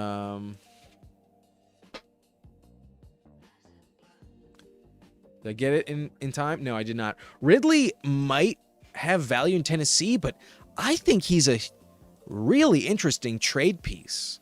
I think there's actually some very interesting outs for Calvin Ridley. You can't tell me that the Titans need him. Why the fuck would they need Calvin Ridley? Like, maybe he's just so buried and just nobody wants him. But I could easily see him request a trade, something like that. Maybe he just checks out entirely. He's just a bad click. But I think at this price, it's not really risking much. He did have some bad injury luck last year. It's definitely not like the safest click in the world. But I do think on the trade market, Ridley is interesting, and I don't really see why the Titans wouldn't at least try to exercise, even for like a 6th, 7th round pick. I don't really give a shit. Offload the contract. It's like I think he's in the final year of the contract too. So like the next team that has him gets some cap space next year. And I think you also get a compensatory pick in the process. So if they want to hold on to him and get that compensatory pick themselves, maybe I get screwed, but I genuinely think it would be valuable to them to maybe just trade for someone, that they can start right away. Like, maybe some really low-end linebacker or something if they just really need it, hypothetically, or maybe just draft picks. Who knows? But I think Ridley could be on the move. I don't see why he would stay there too long. Katron's not too bad. Katron's interesting. We're going to take Katron, and then I think I'm probably going to get Pat Bryant on the way back. That's probably what I assume will be left to me. I almost took Pat Bryant in the 16th round, so maybe I pushed it too much. But nobody's really ever taking Pat Bryant too often. It's just like, he was on my mind the other day. with Who Hames when I was on his stream on Sunday, but only because Who Hames used to love him, and it's like, oh, you probably wouldn't mind it, but it's probably not like necessary unstacked ever. But I got Mo Nix in a weird situation here. I'm not taking Jolie or Evan Ingram. Fuck that shit. Just give me Okonkwo at 163 unstacked instead. But we'll see. Young Moolah said last year quarterback actual run out was a fluke of all flukes, not to try to bank on hitting late on QB. It's never gonna be the same name typically. It's probably not gonna be the same name that repeats, but late round QB is absolutely a viable strategy. You know, like you want the Baker Mayfield from 2 years ago. You want last year's Daniel Jones. Like it does help you a lot. It is something you want to dig for. I think this year it was Aaron Rodgers when he was like pick 200 and pick 190. I think it was Aaron Rodgers for a while. Right now, I don't know if we have one. Maybe it's Shador. Maybe it's Tua. Probably not. But, you know, there is someone late that could deliver. We're going to go Pat Bryant. He's still there.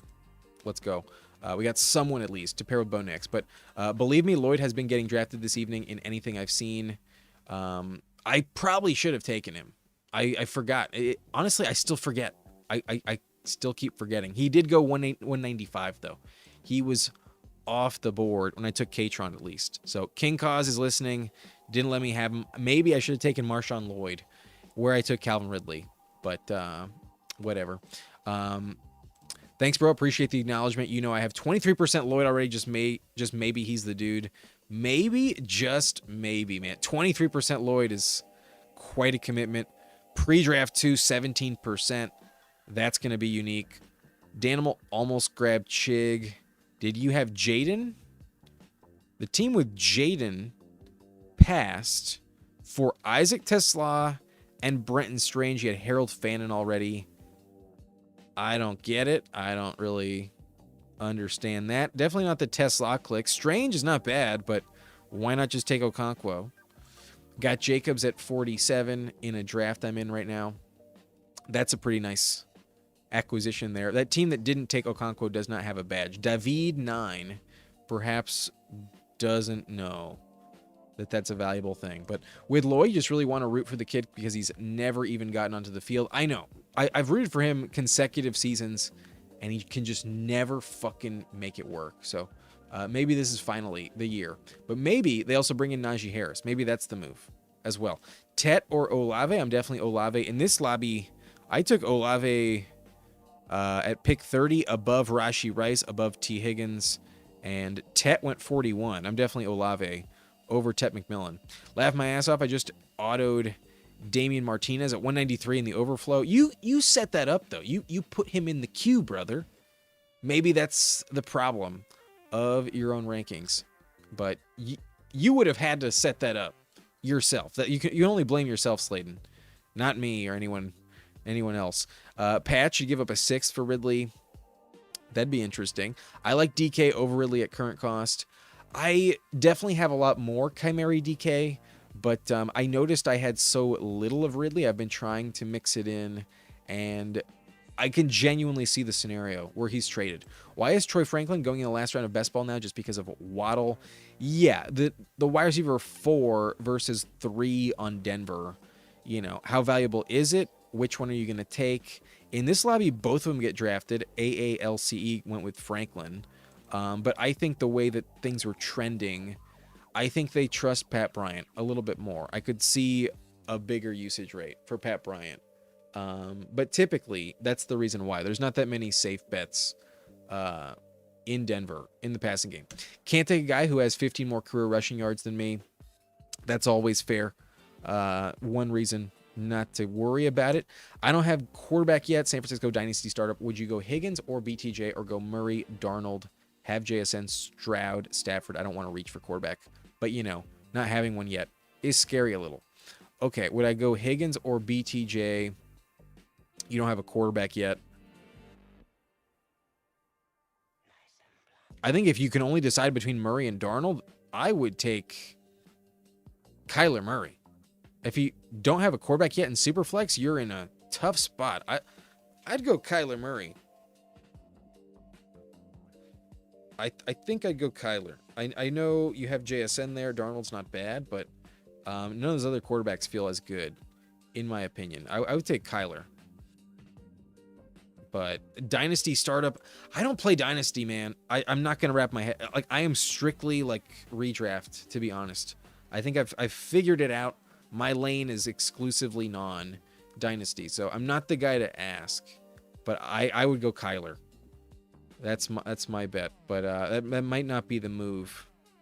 Might be a bad pick. All right, I had Caleb Williams double stacked on this one with Burden and Rome, so totally justified at 67. Shuck paired up with Olave and Juwan Johnson. We took Bo Nix at 115, but with the pull-up on Shuck, it's actually not that different. Jonathan Taylor, Chase Brown, Tony Pollard, not a bad trio. Sean Tucker, definitely valuable. Katron, I forgot about Marshawn Lloyd. I should have just taken Marshawn Lloyd. Chris Olave, Luther Burden, Roma Dunze, Josh Downs, Stephon Diggs, Ridley, and Pat Bryant. Boy, I hope Ridley gets traded, but still, I'm not convinced I will be dying to have him in the lineup all the time. I think he's fine to mix in, but I want him to fall. He's at 179. I take him 187. Honestly, I probably could have passed another round. Pat Bryant, though, just forcing the stack. It is what it is with Bo. Kind of regret it. And then Gadsden, just a solid value. Juwan Johnson, Chigo Okonkwo. Pretty solid trio. A-Rod with $2. Can I rate and your draft?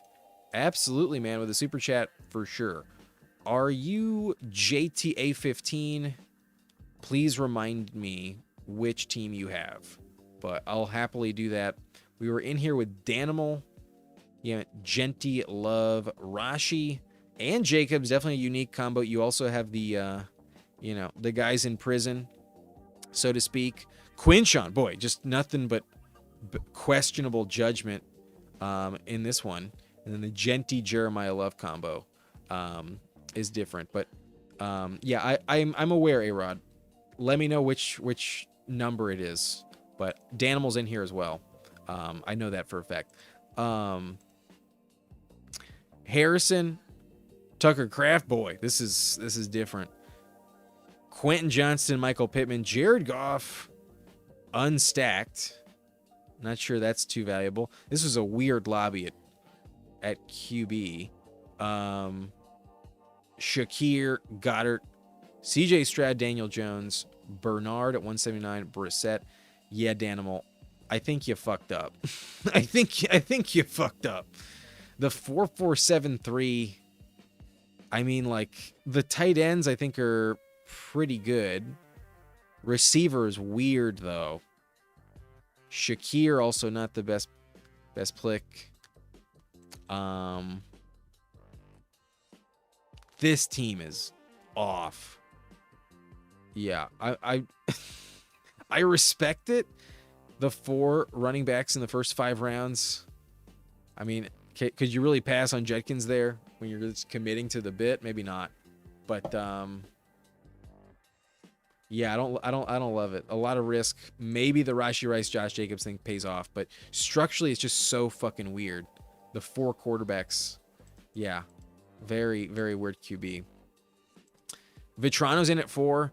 I'm happy to prioritize A-Rod, but hasn't let me know what the name of it is. Yeah, you gotta let me know, A-Rod. I will happily review it, but you're holding up the next draft. So if we're waiting, then we'll do Vitrano at pick 4. Puka, Pickens, Devontae, Monty, DeAndre Swift, Prescott, Metcalf, Rico, Stafford, Kelsey, Tracy, Jawan, Hunter Henry, Aaron Rodgers, Flournoy, Judy, Ray Day, and Troy Franklin. Pretty legit team. You go with the other Denver Bronco receiver. Not bad with Franklin. Not bad at all. There's a lot of viable Pittsburgh stacks as well. The Prescott selection made sense with Flournoy. Legit. I like Stafford with Puka. 3 QBs. Kelsey, not a bad tight end 1. Henry, I think, is good. Stopped at 2. 8 wideouts total. And then running back might be a tiny bit thin. You know, Ray Davis might actually be valuable, but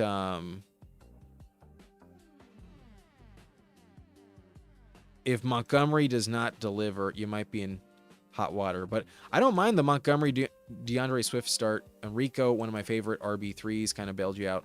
Not bad at all. And then receiver is going to be very strong with Puka, Pickens, and Devontae. Okay, Rod. Gotcha. Typed it out here. Has Dak, Caleb, and Rodgers. Not bad. Achane, Javonte, Rico, Gainwell, and Pacheco, Malik Davis.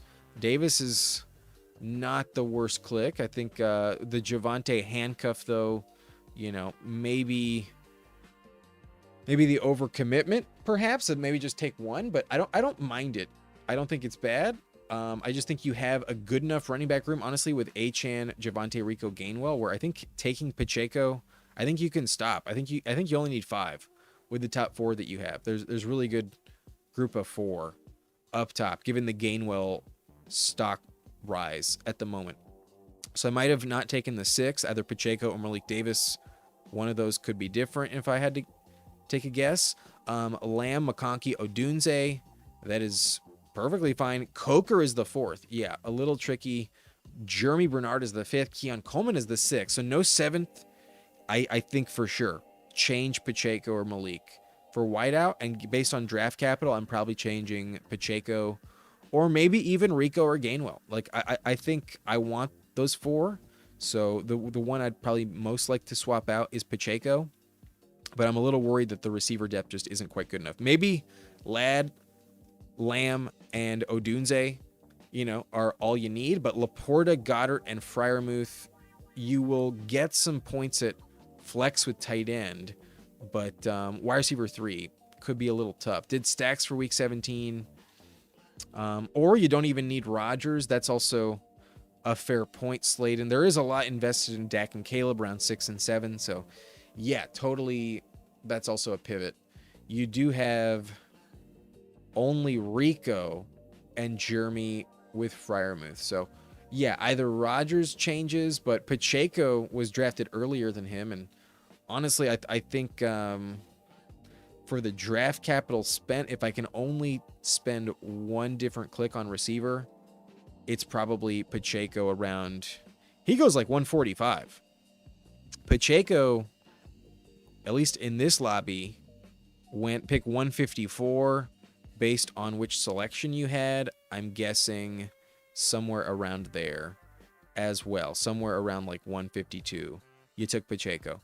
So, yeah, I think I would have just taken a different receiver. Whether it's Stribling, whether it's Antonio Williams, you know, whoever it is. Even if it's Debo, I don't give a shit.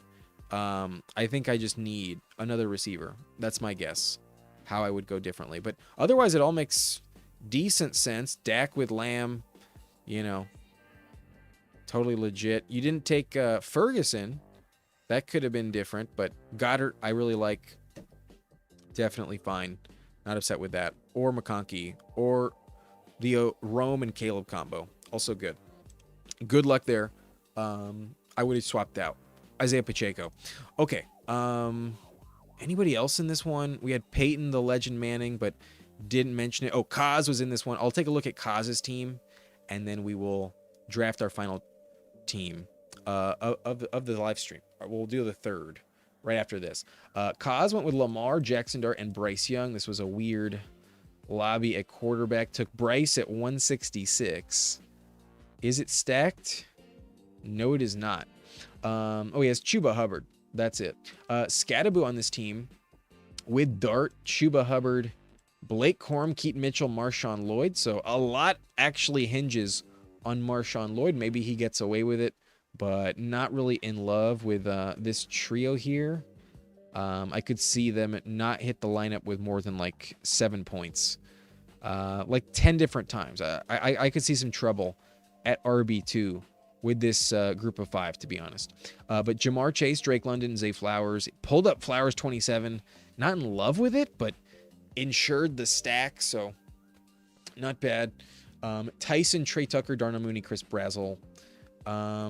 Fair depth, but, you know, could be really worthless names. Brazzell, I guess, is stacked up. best of luck with that. I'm not really taking Brazel too often. The Panthers receiving core feels pretty tough to trust.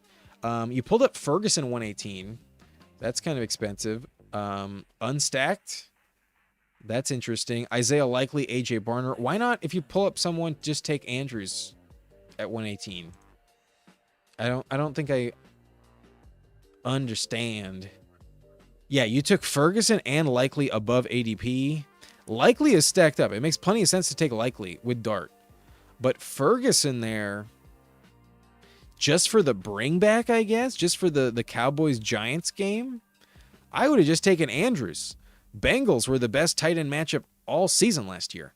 Bengals ain't getting better in that department. Give me Andrews against the Bengals at 118 instead of Ferguson. You have Lamar, so that's why I would do it. But you already pulled up Zay Flowers. Maybe you don't want to pull up someone again in the same offense. There is the bring back. There is ultimately the bring back, but that's not what I would have done personally. Very legit team. Cincinnati and Baltimore bring back, so all correlated. Atlanta and New Orleans also bring back. Yeah, a lot of solid matchups pursued here against one another. Even Carolina, Seattle might have gotten locked in a little bit extra on the bring back, but cause there's some things I think are fine. I don't think that Andrews' decision is really that big of a deal. If anything, it's different. There's going to be a lot of Andrews and Lamar teams in theory, but all right, we're going to do one more Pomeranian. I am going to pack the bowl, but I also want to let y'all get ready. I will be drafting the Pomeranian after the countdown, and a reminder, there is a 6.5 second delay according to the stats. So if you want to time it up appropriately, you might want to hop in when I'm down to 6 on the countdown, if I had to guess. But shit's going to get weird. Who the fuck knows? You might be in the underfill or overfill. But let's go. The Pomeranian is starting in 10, 9, 8, 7, 6, 5, 4, 3, 2, 1. Let's go. I noticed there was a little ad thing that came up. I got rid of that for y'all. There is the option to skip ads, and typically I don't take it, but in that moment I did not like that YouTube screwed y'all over with an ad there. That was not planned. Definitely not intended. So we got rid of it mid countdown. Yo, fuck them. Fuck them for setting that up at an improper time. But I pulled the 111. I'm fine with the 111. We got Hugh G. Cox at the 112. We got Sladen at 110. Sladen's in here. Danimal in again at the 109. This might be a full house, honestly. We got T-Fall SP Dogs in again at the 108. Young Moolah GAB for life at the 107. Champ is in here at 6. Not sure about C Breezy. The badgeless might have gotten just stuck in here, but let me know, C Breezy, if you're watching. Welcome if you are. Ant-Man G, definitely recognize him at the 104. We got Super Beast, friends and family. Who Hames just pulled Bijan at the 101. Good for you, Who Hames. And then I do recognize Jantara at the 103. Yeah. Who Hames in here. Who Hames, friend of the channel. We're absolutely going to have Who Hames back. Who Hames, tomorrow, I'll definitely hit you up in the DMs to set something up. Would love to have you back on the channel sometime this weekend. I will have some availability this weekend. And Who Hames is in the queue for sure. But we got Jiri on Thursday, and then hopefully we'll have Who Hames later on. But he's going on autopilot with his new rankings, saying good night, y'all. Cheers, brother. Subscribe to Who Hames if you haven't done so already. Absolutely check him out over there. Oh, damn, I went in on 7 and it instantly was full and didn't get in. Bummer. This thing was hard to get into. Like, for me, it's not that tough. You know, I'm the one streaming. So for me, it's fine. But this is literally like maybe one name I haven't seen before. That's it.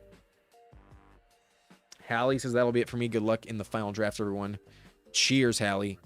Appreciate you. But interesting. We were on the clock at 1:11. We went with Lamb earlier tonight, so not going to take him. I'm going to go Jefferson.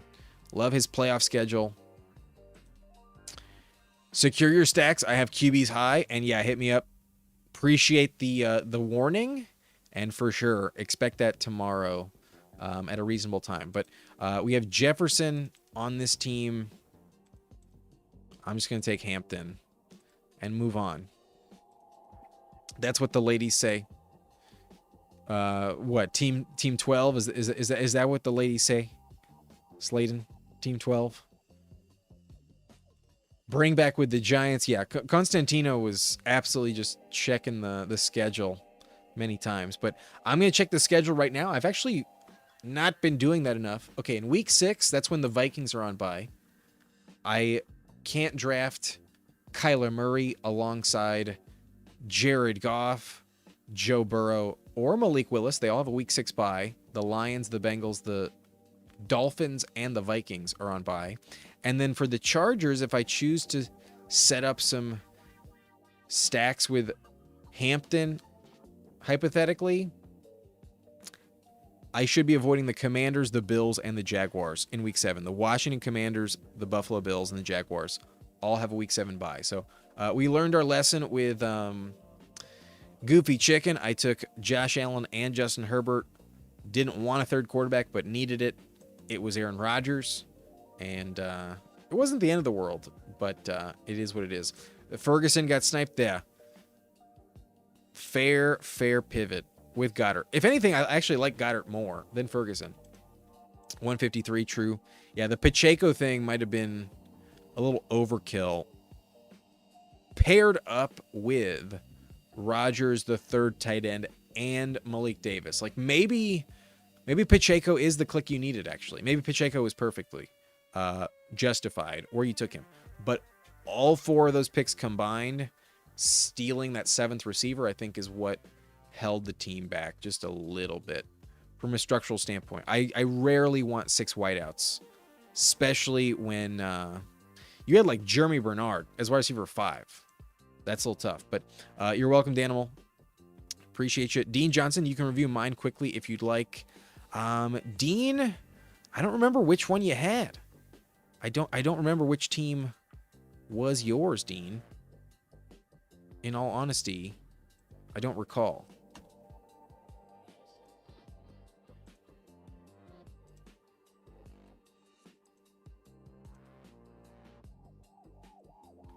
So, I've never picked 3 quarterbacks so early.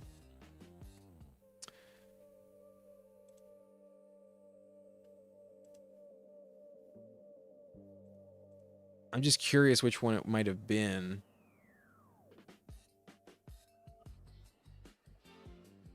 Genuinely not sure. Maybe it was Peyton the Legend Manning. But I think we're going to move on, Dean. I think it's past the window. The Overton window has passed, so they speak. But Juntara in at 3. Yeah, welcome in, Juntara. Appreciate you hopping in tonight. Oh, I just have it memorized. Gotcha, man. Do we take Jacobs here? I think I'm gonna pass one more time. We'll leave Hugh to make the decision for me, but don't mind the Lad McConkey click. I could go Garrett Wilson for the bring back, but don't really want that bring back ultimately. Yeah, we'll see what Hugh G. Cox does at the 112. But Nice and Blunt is shielding me from Hugh is a random sentence off my bucket list. I'm cock blocking tonight. I guess that's what we'll go with. I'm the fridge that stops you at the club, gets in your way. Just because he's not going to make it back, maybe we just take him at this price. It might be terrible, though. It might be terrible, but fuck it. We'll go Jacobs at 40. At 38, he's not going to make it to me at 59. So round 4, Jacobs. I'll at least take him once. Dean was Peyton the Legend Manning in the last draft. It's fine. We got some time. We're actually at the bookend. We got some time. So I'll just skim it real fast. You went Jefferson, Walker, Javante, Egbuka, Beischel, Tootin. So kind of a similar start to me, structurally that is, but different players. You went Parker Washington early to pair with T-Law, totally legit. Laporta early. Kyler Murray with Jefferson, makes sense. Romeo Dobbs, Baker Mayfield at 130. Can't blame you. I was sad I couldn't take him myself with Bo Nix there. But Omar Cooper, Pacheco, Stribling, Helm, Tank Dell, Chris Brooks, and Claire, all interesting picks down the stretch. I thought the team was fairly well constructed. Fuck it. This might be the first Achane, Chase Brown, Josh team in the palm.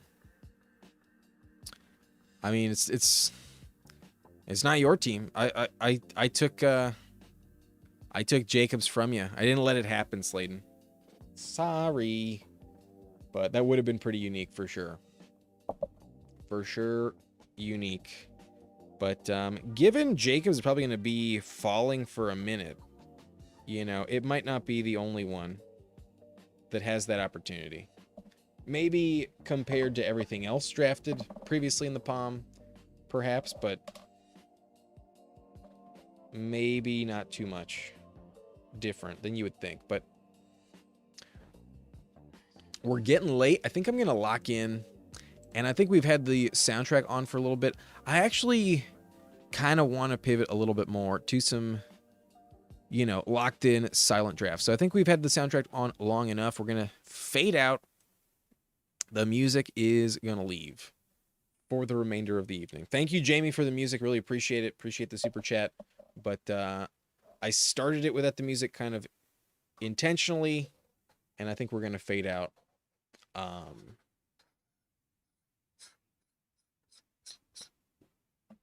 Just the personal choice as the driver of the bus, so to speak.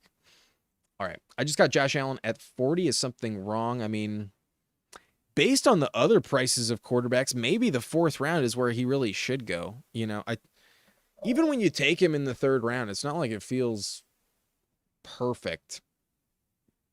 There are times when maybe it's not ideal, but the only reason it's wrong or potentially wrong is because of how cheap every other quarterback goes. The other quarterback market is so inexpensive compared to Josh Allen that maybe it's overkill to draft in there. But pick 40, I think you probably should pull the trigger. In this draft, he goes 34. At pick 40, we see Colston Loveland off the board instead. He wasn't part of the plan, but I had to. Yeah, I ended up in that spot with Goofy Chicken last week at 35 just because it felt like I think I just got to take him here.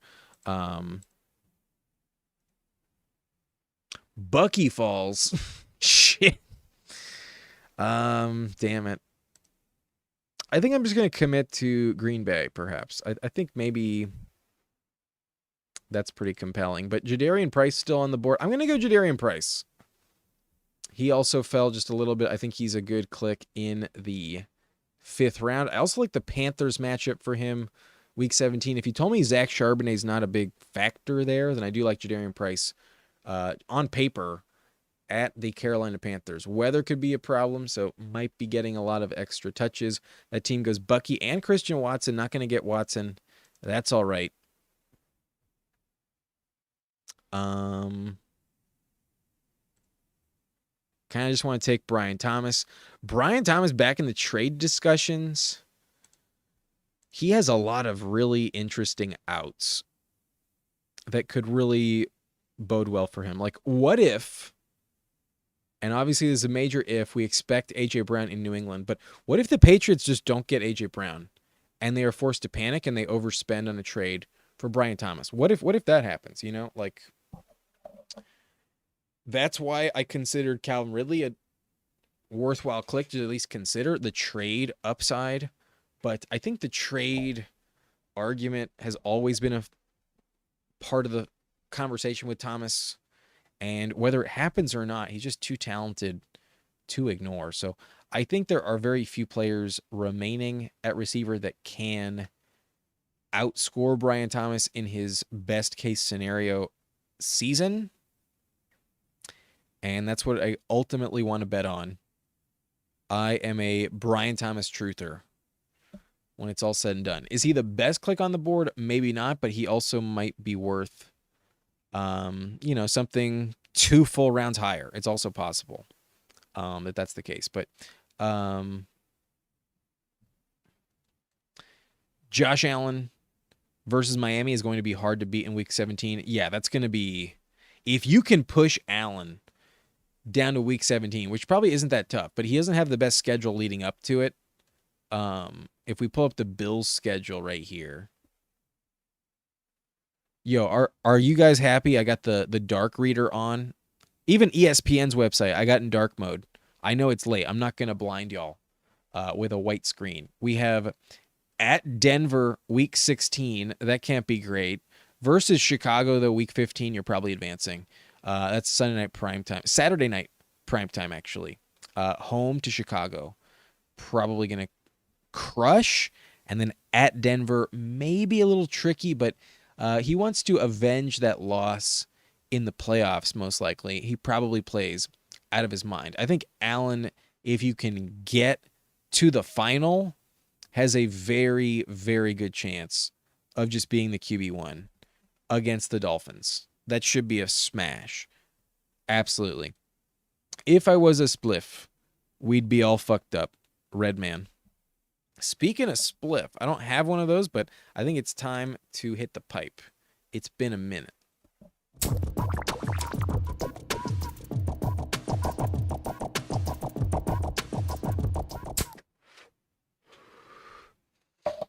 Honestly, I may have not hit the pipe at all on the last draft. It's possible that happened, but we saw Who Hames mention he has quarterbacks ranked high. He did not have Lamar Jackson ranked at the top of round 5, nor did he have Allen at the top of round 3. But he did double tap Drake May and Caleb Williams, and Who Hames is on auto. Remember that. So it's possible that he ends up going with like 3 or 4 quarterbacks. If we leave Who Hames top of ADP QBs at the next turn, he might end up drafting 5. Keep that in mind. Now, do you want to let that happen? I'm not sure, but I'm definitely going to take Justin Herbert here. I have both Hampton and Ladd McConkey.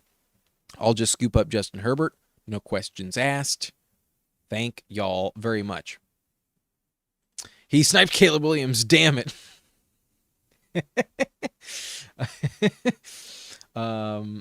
Yeah, that should be interesting.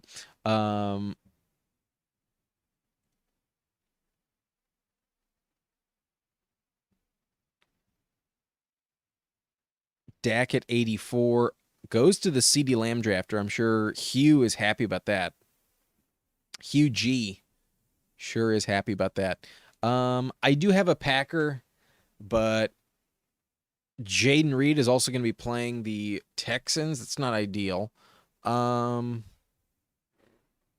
just go QJ, but you know what? I'm going to take Trevor Lawrence. We're going to trust that Who Hames wasn't lying. And I'm going to be someone that also double taps quarterback. I'm going to take... Oh, fuck. Damn it. Yo, I thought I even fucking said it. I even said it out loud. You know what I said? I can't take Herbert stacked up and expect to pair him with a Jaguar because they both have week 7 buys. The fuck am I doing? Here's what I was thinking. Okay, here's what I was thinking. Brian Thomas is potentially on the trade block, and one of the teams in the trade market, I believe, is the Chargers. I genuinely believe that the Chargers would absolutely make the upgrade if they can. And what if you told me that Brian Thomas ended up being traded for Ladd McConkey? What if that ended up happening? Wouldn't that be interesting? I could see them try to pry him away. So maybe we get them swapped. Who the fuck knows? Probably not going to happen. But of course, even if that does, we're stuck with a week 7 bye. Either which way. Bring Debo to the Bolts. I hope not. At this point, I got a lot of Debo. I got a shit ton of Chargers. I sure hope not. I don't want them to add a receiver in free agency. If they're going to spend their cap space, it better be on defensive players like pre-existing options. But Mahomes does go to Huhames at 96. He takes Mahomes and Addison, interestingly. Didn't quite expect that. But he already has 3 quarterbacks. We could screw him over, but that also comes at the expense of the rest of the lobby. If there's a 5 QB team, that could also come at the expense of the lobby. But if I know Huhames, and I think I know him well enough, he probably set a 3 quarterback limit. I'm pretty sure that's what kept Addison as the click. But there might not have been a quarterback above Addison. No, there definitely wasn't. No, so maybe I'm wrong, but if I had to guess, Huhames has a limit on the player specific builds. I don't think he wants any 4 quarterback teams. So you can definitely set that. That's definitely what's going on. All right. Would Jags be willing to trade Brian Thomas to an AFC contender like the Chiefs or the Pats?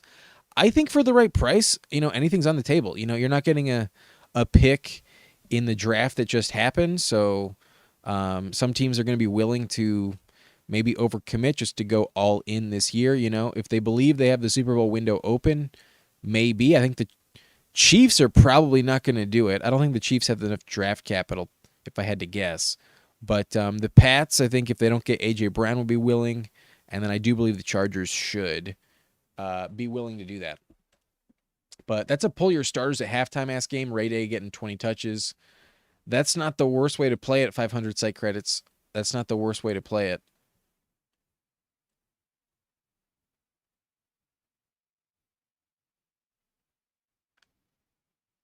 But if I don't take Bo Nix here, the team behind me, Hugh, Mr. Cox will take him. I might just take Kyler and get 3 QBs.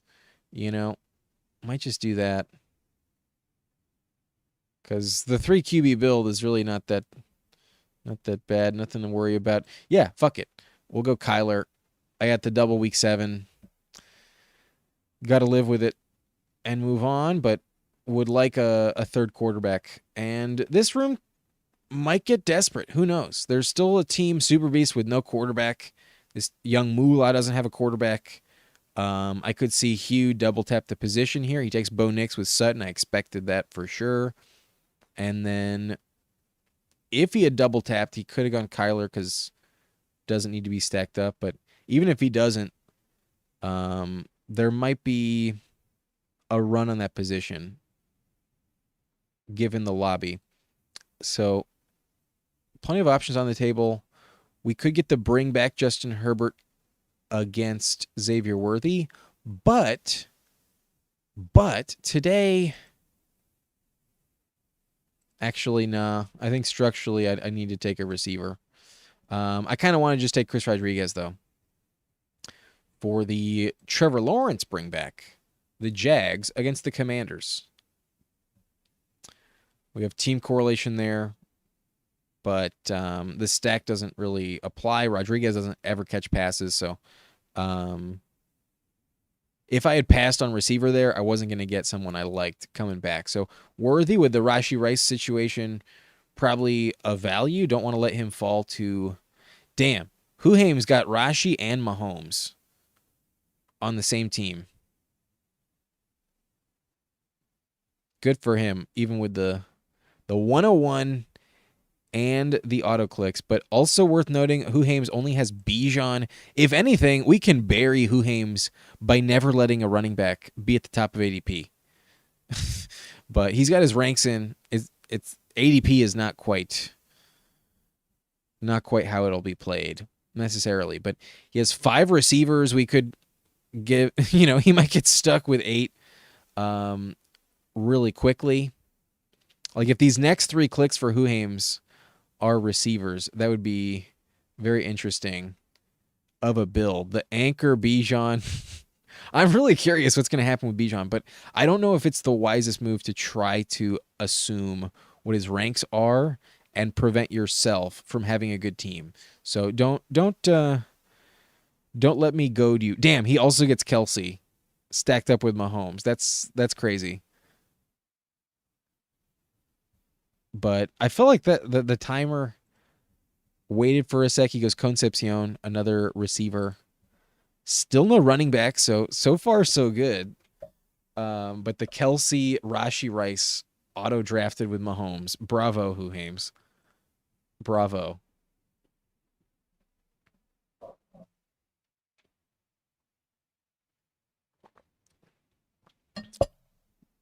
But disbanded said blaze it. You know what? Yeah, for you disbanded, let's do it. Yeah, this is fun. This is true though. This is definitely live. Uh for sure. Who Hames gonna have to reach on running backs for the rest of the draft. Uh Team one is not auto drafting. Perhaps not. But the only thing that would make me think that he still is the fact that he went Concepcion. If he wasn't, he would 100% taken running back there. I don't think so. I don't think so. All right, I'm on the clock. Brooks almost made it back. That would have been fun. But you know what? Vikings against the Jets final game. That's definitely legit. Vikings bring back here. We'll do that. And then I'm also going to take Travis Hunter, assuming he's still there. But I'm not at the bookend. Can't guarantee it. If Hugh is listening and he snipes Travis Hunter, it's purely out of spite. But his name is not Hugh G. Balls. I don't think he's taking Travis Hunter.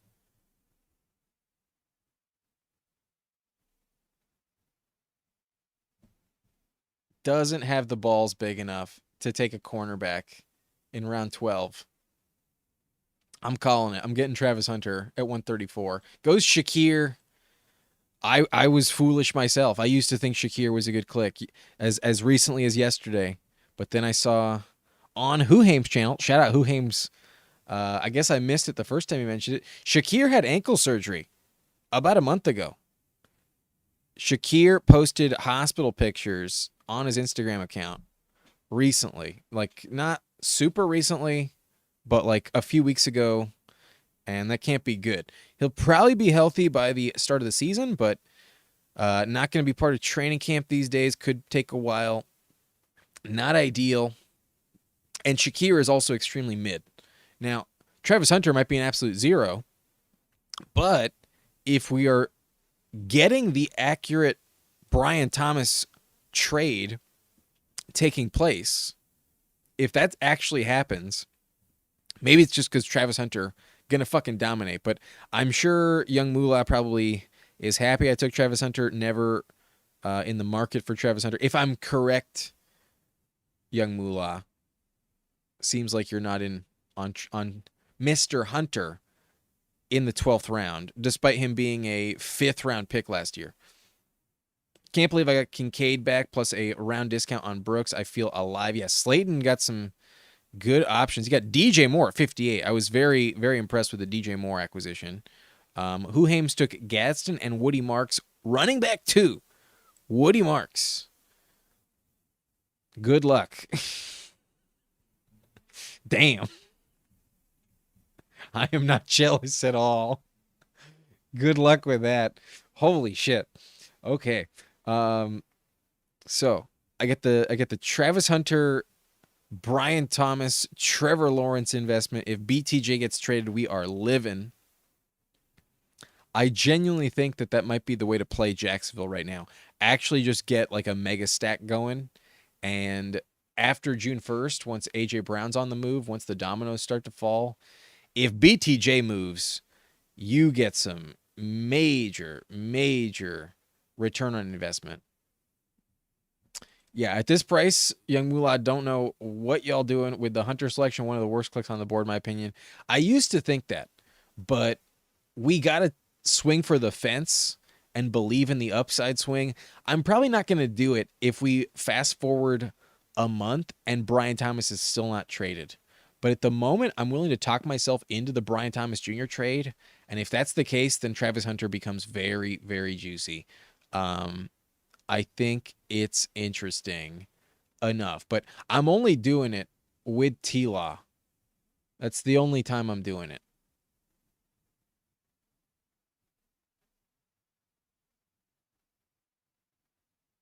I'm done at QB. I didn't get Juwan Johnson to circle back. I don't have a tight end yet, though.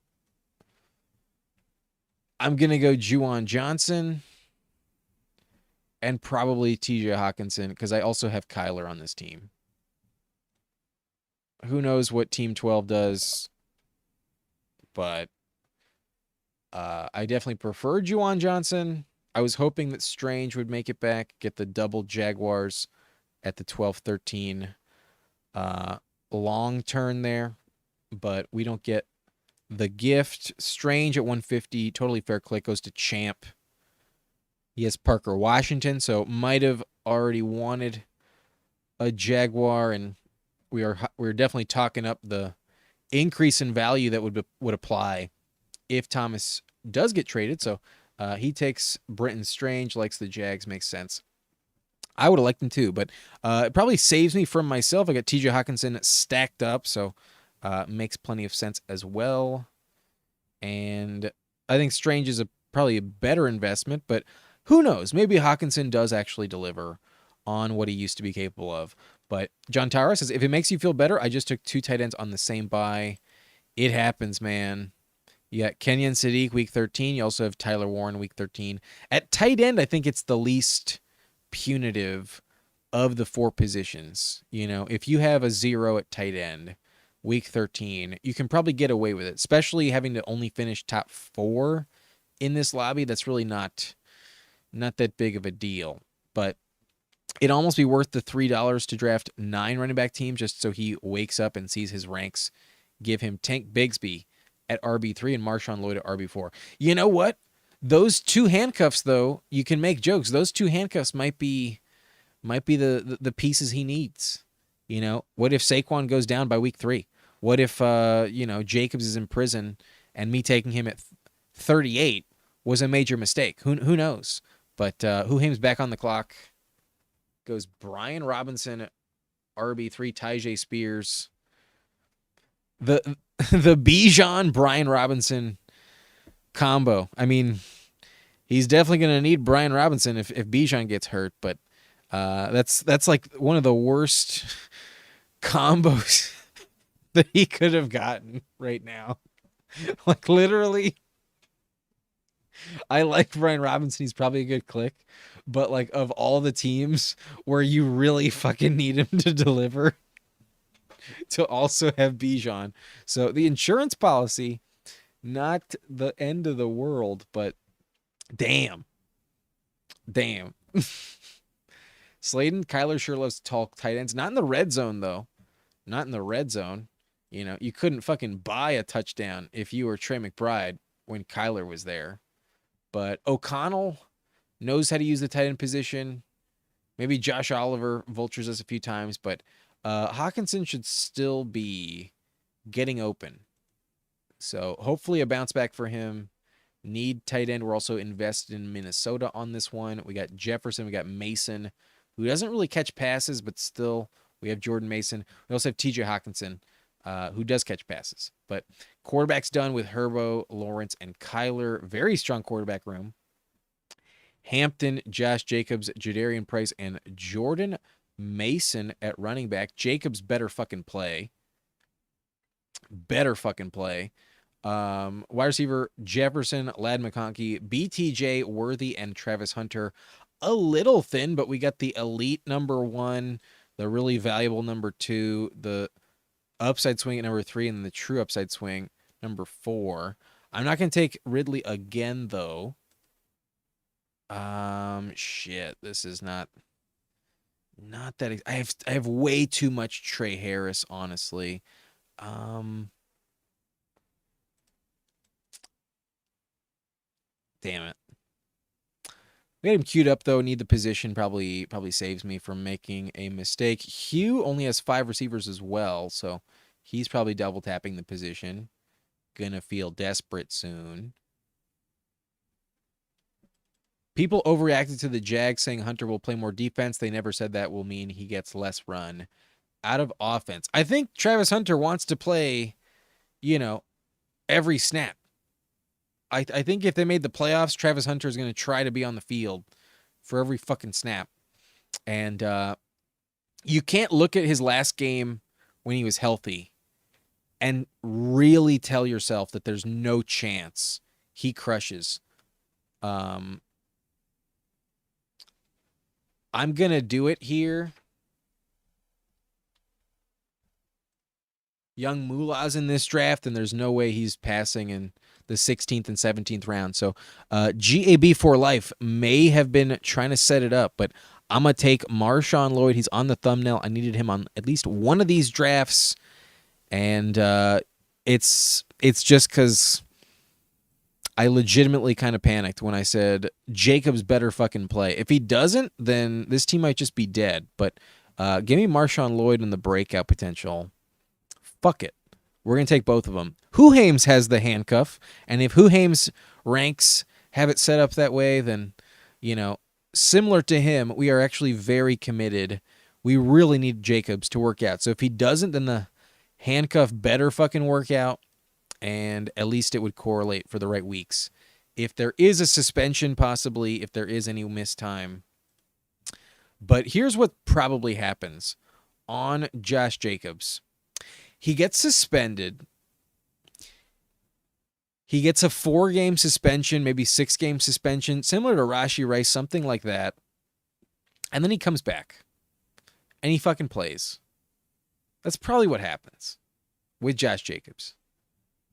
The NFL is not a beacon of hope when it comes to, the morality of suspending players and keeping them off the field after they do bad shit. They just don't really give a shit ultimately. If legally they can't keep him on the field, then they won't. But until you really fuck up, if you have a contract the size of Josh Jacobs and you're eligible to play, he'll probably just get the ball and be on the field. So we might get a suspension.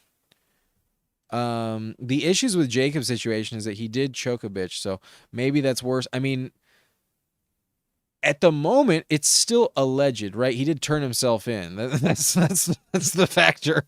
That's the big problem. But you know what? On this team, we have both. It either works out, and Lloyd is a worthless click, but as RB5 on this roster, he wasn't really needed very much. It's either he's needed because Jacob sucks and he does deliver, or he's not needed at all. So I'm willing to do it. Trey Harris circles back. Damn, y'all are just gonna beg me to take him. Shit.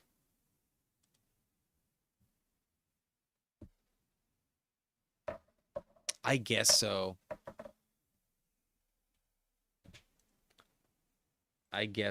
But I have way too much Trey Harris, honestly. It helps, though, that I don't have another stacking partner with Justin Herbert. It's not like I took QJ on this team. I didn't take Gadsden. I didn't take Njoku. So it does make some sense to have Trey Harris. Let's just bet against Keenan joining the team again. And I have a bunch of week 7 buys, but I do have 3 players eligible. I have Jefferson, Xavier Worthy, and Ted Hurst on the field of week 7. So 3 is enough. 3 will get it done. I kind of need a tight end, though. Kind of want to go Jake Tonjes because I think he's actually kind of decent. But then I also like Devon Claiborne. I have Jordan Mason, though.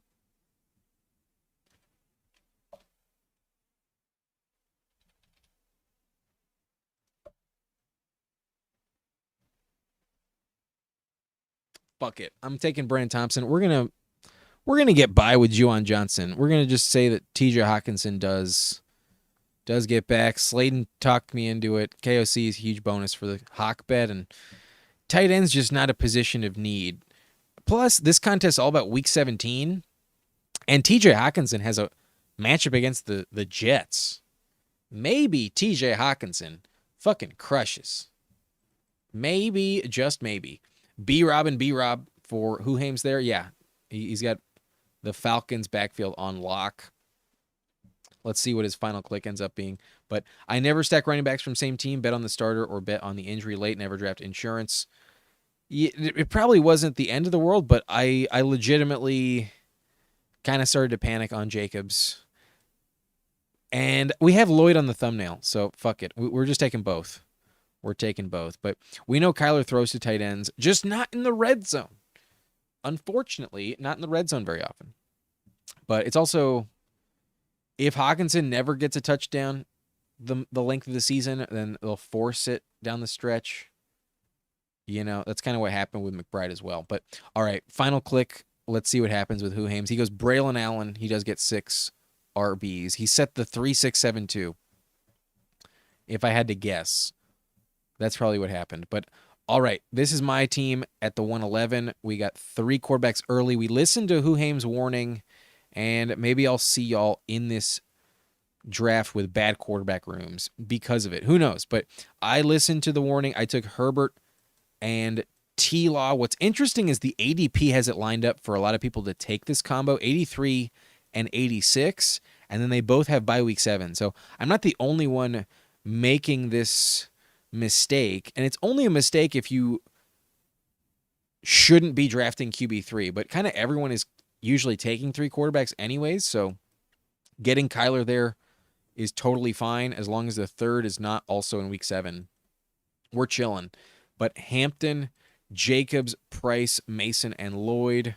Maybe Dean was right. Maybe taking both Packers was not the move, but who knows? Maybe it's just availability at different parts of the year, and Jacobs does get suspended but comes back, and we're, just one of the few teams that is able to, finagle a Jacobs team through down the stretch, and maybe, just maybe, we get lucky. But it does feel like maybe I made the wrong click with one of them.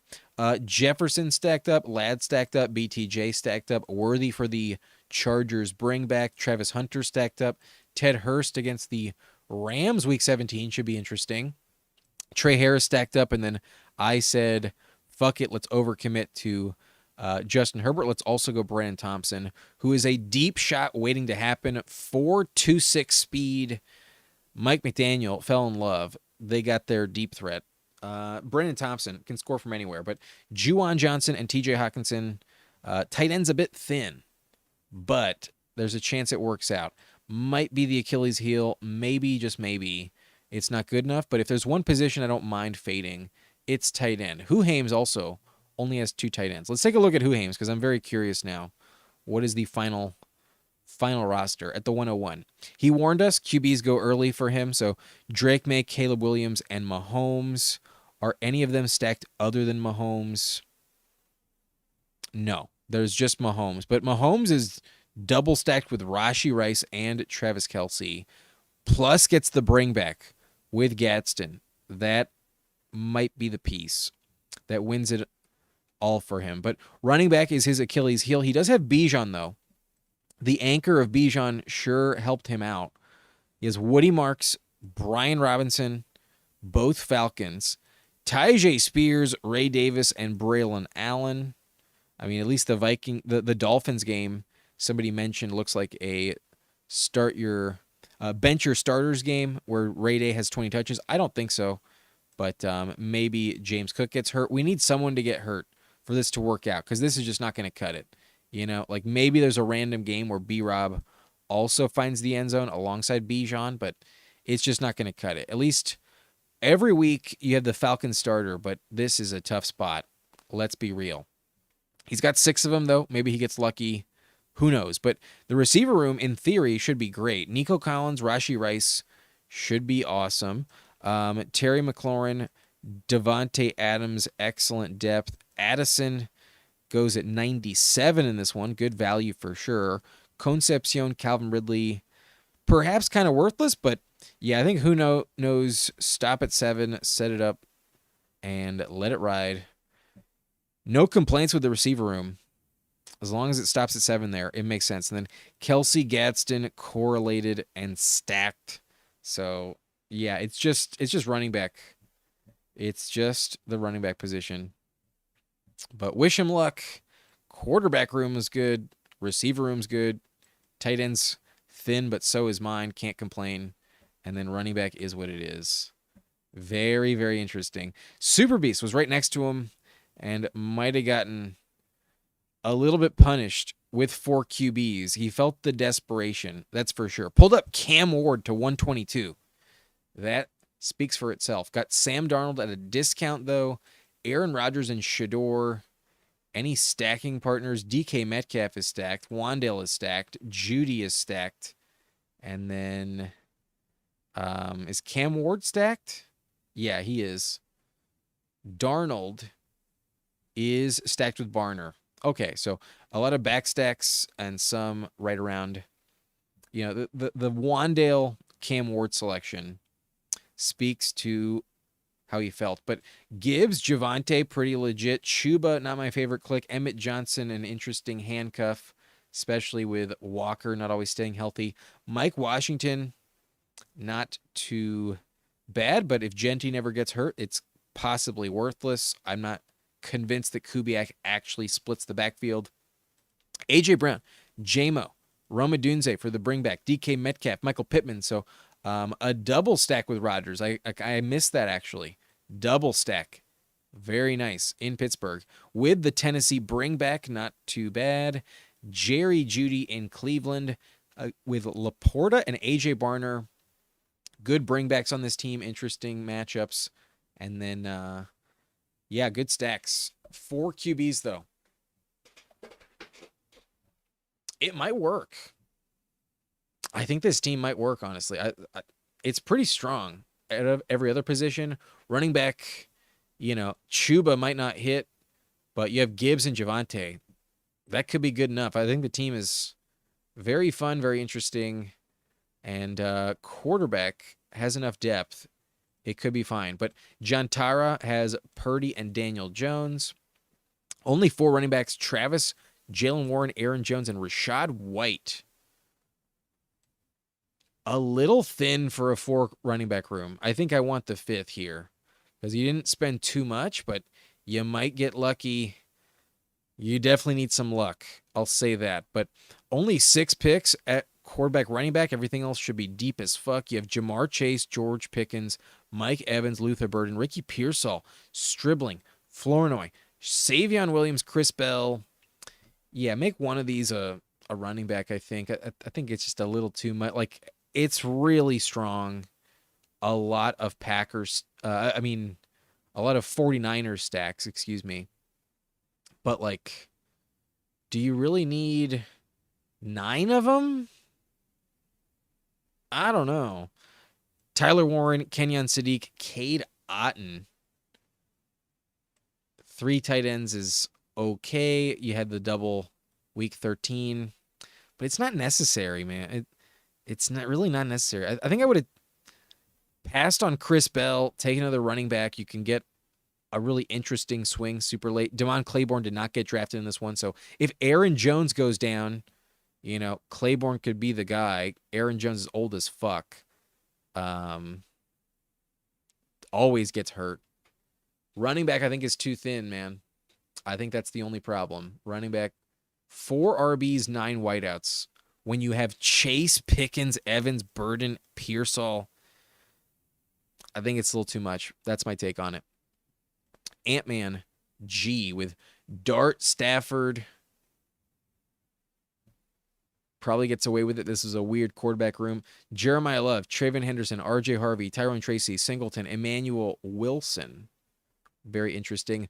Puka, Neighbors, Waddle, Pierce, Dobbs, Jawan, Fields, Franklin. The field stack is interesting. The Jawan Jennings went at 141. That's why I didn't get him. He went way above ADP. Hunter Henry and Dalton Schultz. Not the strongest tight end room, but neither is mine. So I can't complain. It's good enough. Good floor plays and spike week capability out of Hunter Henry. Legit team. Good luck with neighbors, but probably pays off at 28. Probably is fine. It's stacked up. Good team. Running back, a little tricky, but not too shabby. I would not have reached on RJ Harvey personally, but he can drop 20 plus points. Last year, he had some high spike week contributions when he was the only running back in the backfield with Jonah Coleman there. I don't love it. I think the RJ Harvey click is kind of the only thing I don't feel great about. You also set up kind of a big Broncos stack and you don't have it. What happened? Did you get sniped on Bo Nix? No, you passed on Bo Nix. He did not make it back at 100. Oh, no. Yeah, you took Stafford with Puka instead of Bo Nix. That's what happened. Yeah, you can't get all three. That's fair. If anything, you can sometimes pass on Stafford at 100, get him at 117. I've definitely done it. But Stafford with Puka also makes plenty of sense. Totally legit. Totally fair. Not bad. But Young Moolah with the comment on who. Very good auto-drafted team there. Don't hate on who. Height. Get out of this pod. He might. You know, you only have to finish top 4. He definitely might. With Bijan to have that week of a running back room, it's possible you get away with it. You know, it's definitely possible. Steven, lots of fun, Mr. Blunt. Great room indeed. Appreciate you. Yeah, this one was very, very interesting. Definitely should have traded a whiteout for a running back. I think so, Jantara. I think so.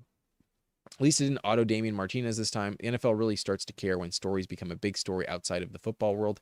It's all about optics for them.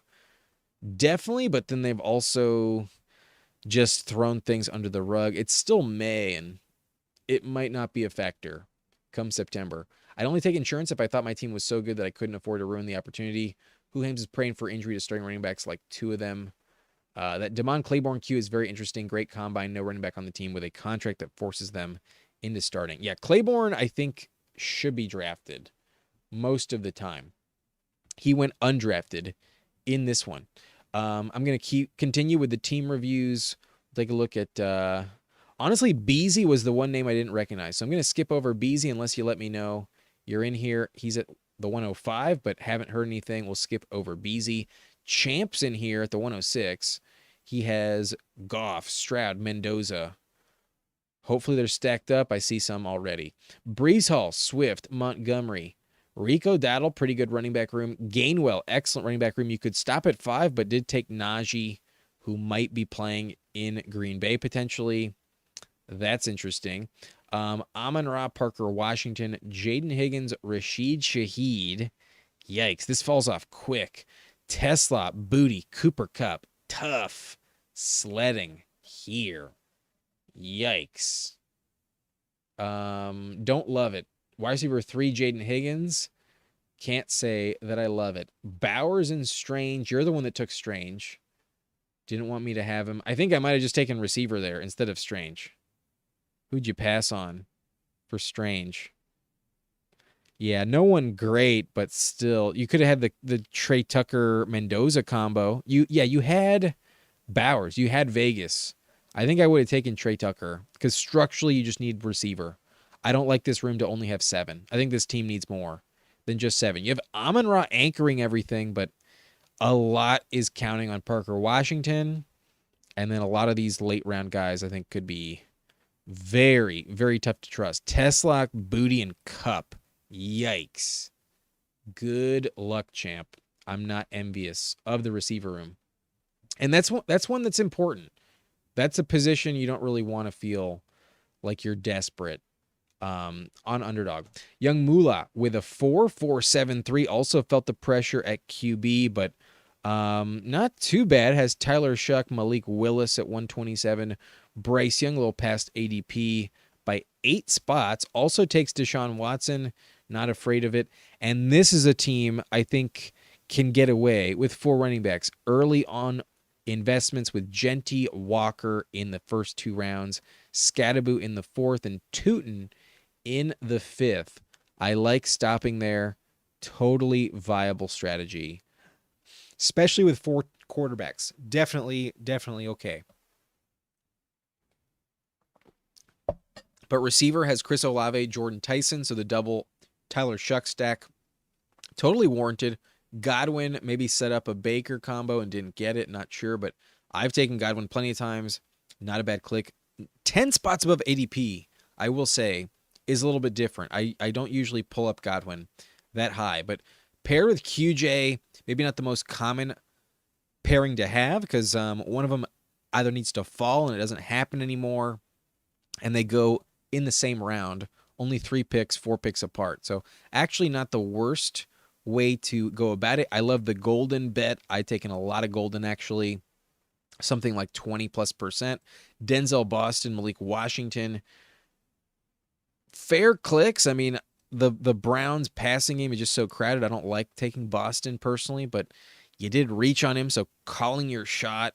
You also reached on Washington, and this Saints bet better work out, but I think it will. So I think the receiver room is fine. Not too bad. Likely Freiermuth, really valuable option, and then Dulcich as well is stacked up with Malik Willis. Is Bryce stacked up with anyone? No. Yeah, Bryce Young, a bit of a luxury pick. Perhaps you don't need Bryce Young. Perhaps just Tyler Shuck, Malik, and Deshaun might do the job. And I'm actually going to say that pick should be another wide receiver. I think Bryce Young at 162, perhaps overkill. And if you just mix in any other additional wideout, the room feels a little bit safer.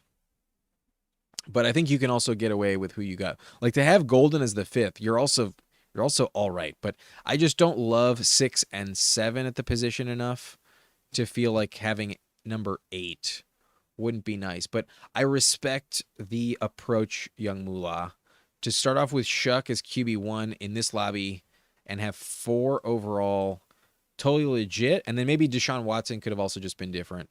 But I understand taking the investment. Either Bryce Young or Deshaun could have been different, but I don't think it's really the end of the world at all.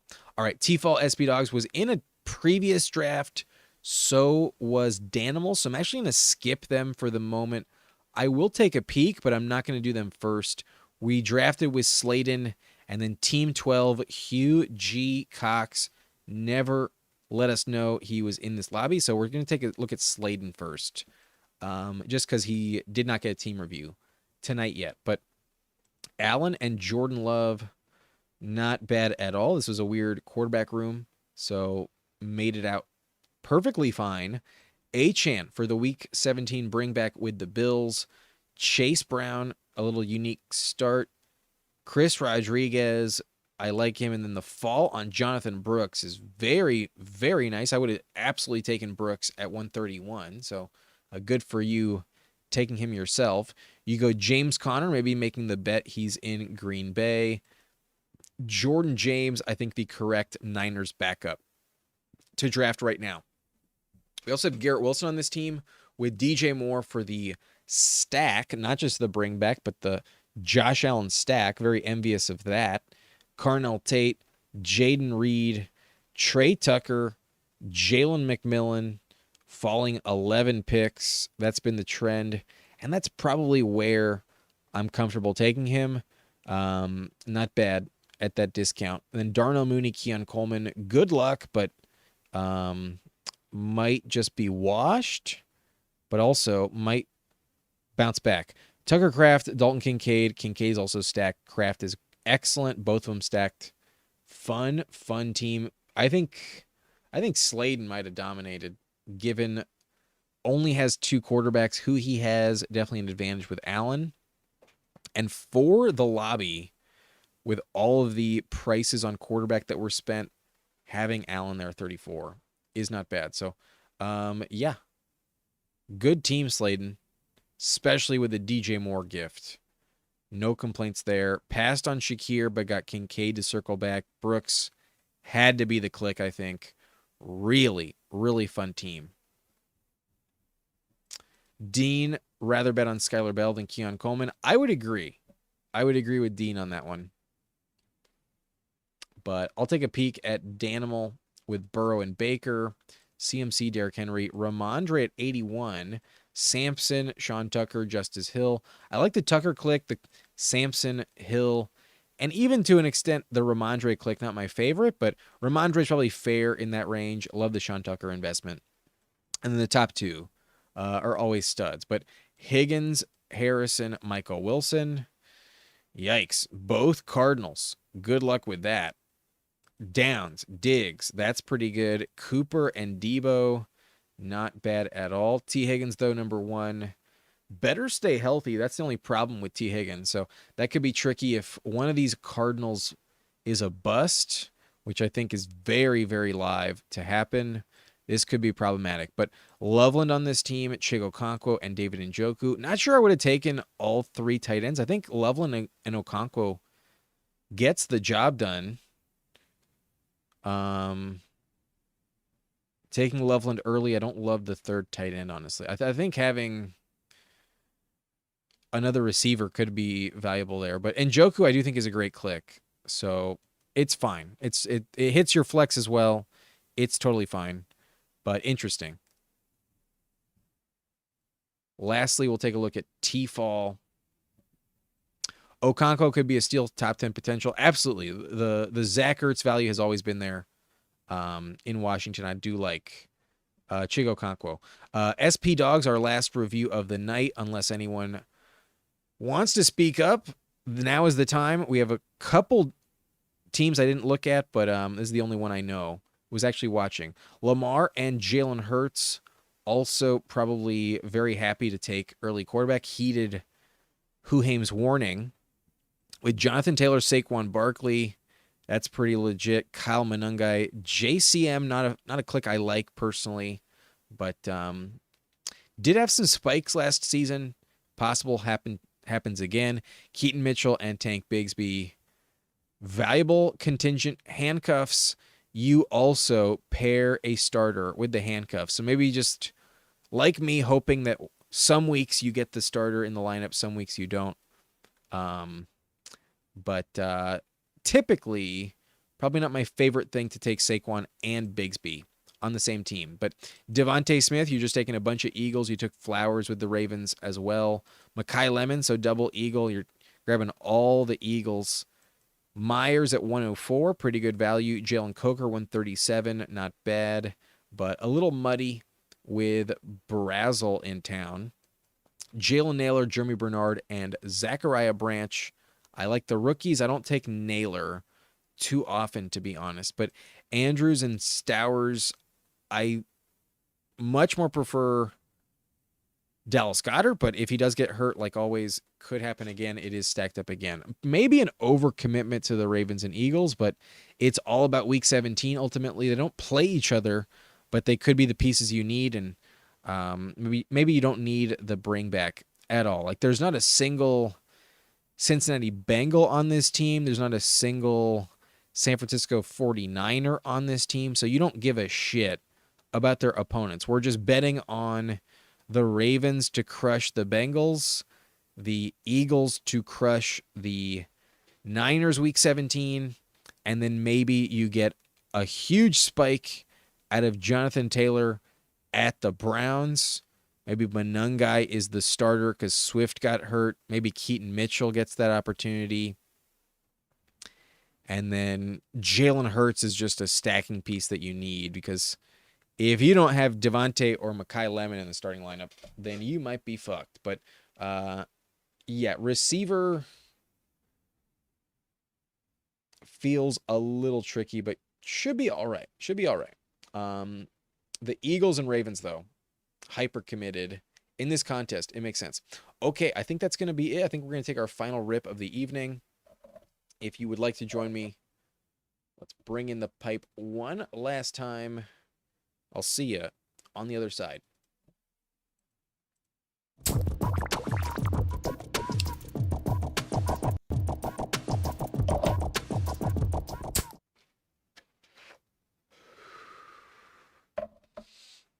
All right. Thank y'all for joining. I think I'm going to call it. We're coming up on midnight, so if you're on the West Coast, it's not that big of a deal. But if you're on the East Coast, you better have gone to sleep at this point. Like, let's be honest. You probably should have gone to sleep already. But you're welcome, Danimal. Great stream. Blunt says, Young Moolah, appreciate you, and good night as well. Yo, if you haven't done so, check out GAB for Life. Go ahead and subscribe to Young Moolah over on his channel, GAB for Life. Friend of the channel. We drafted some good teams together. Highly recommend you check out Young Moolah.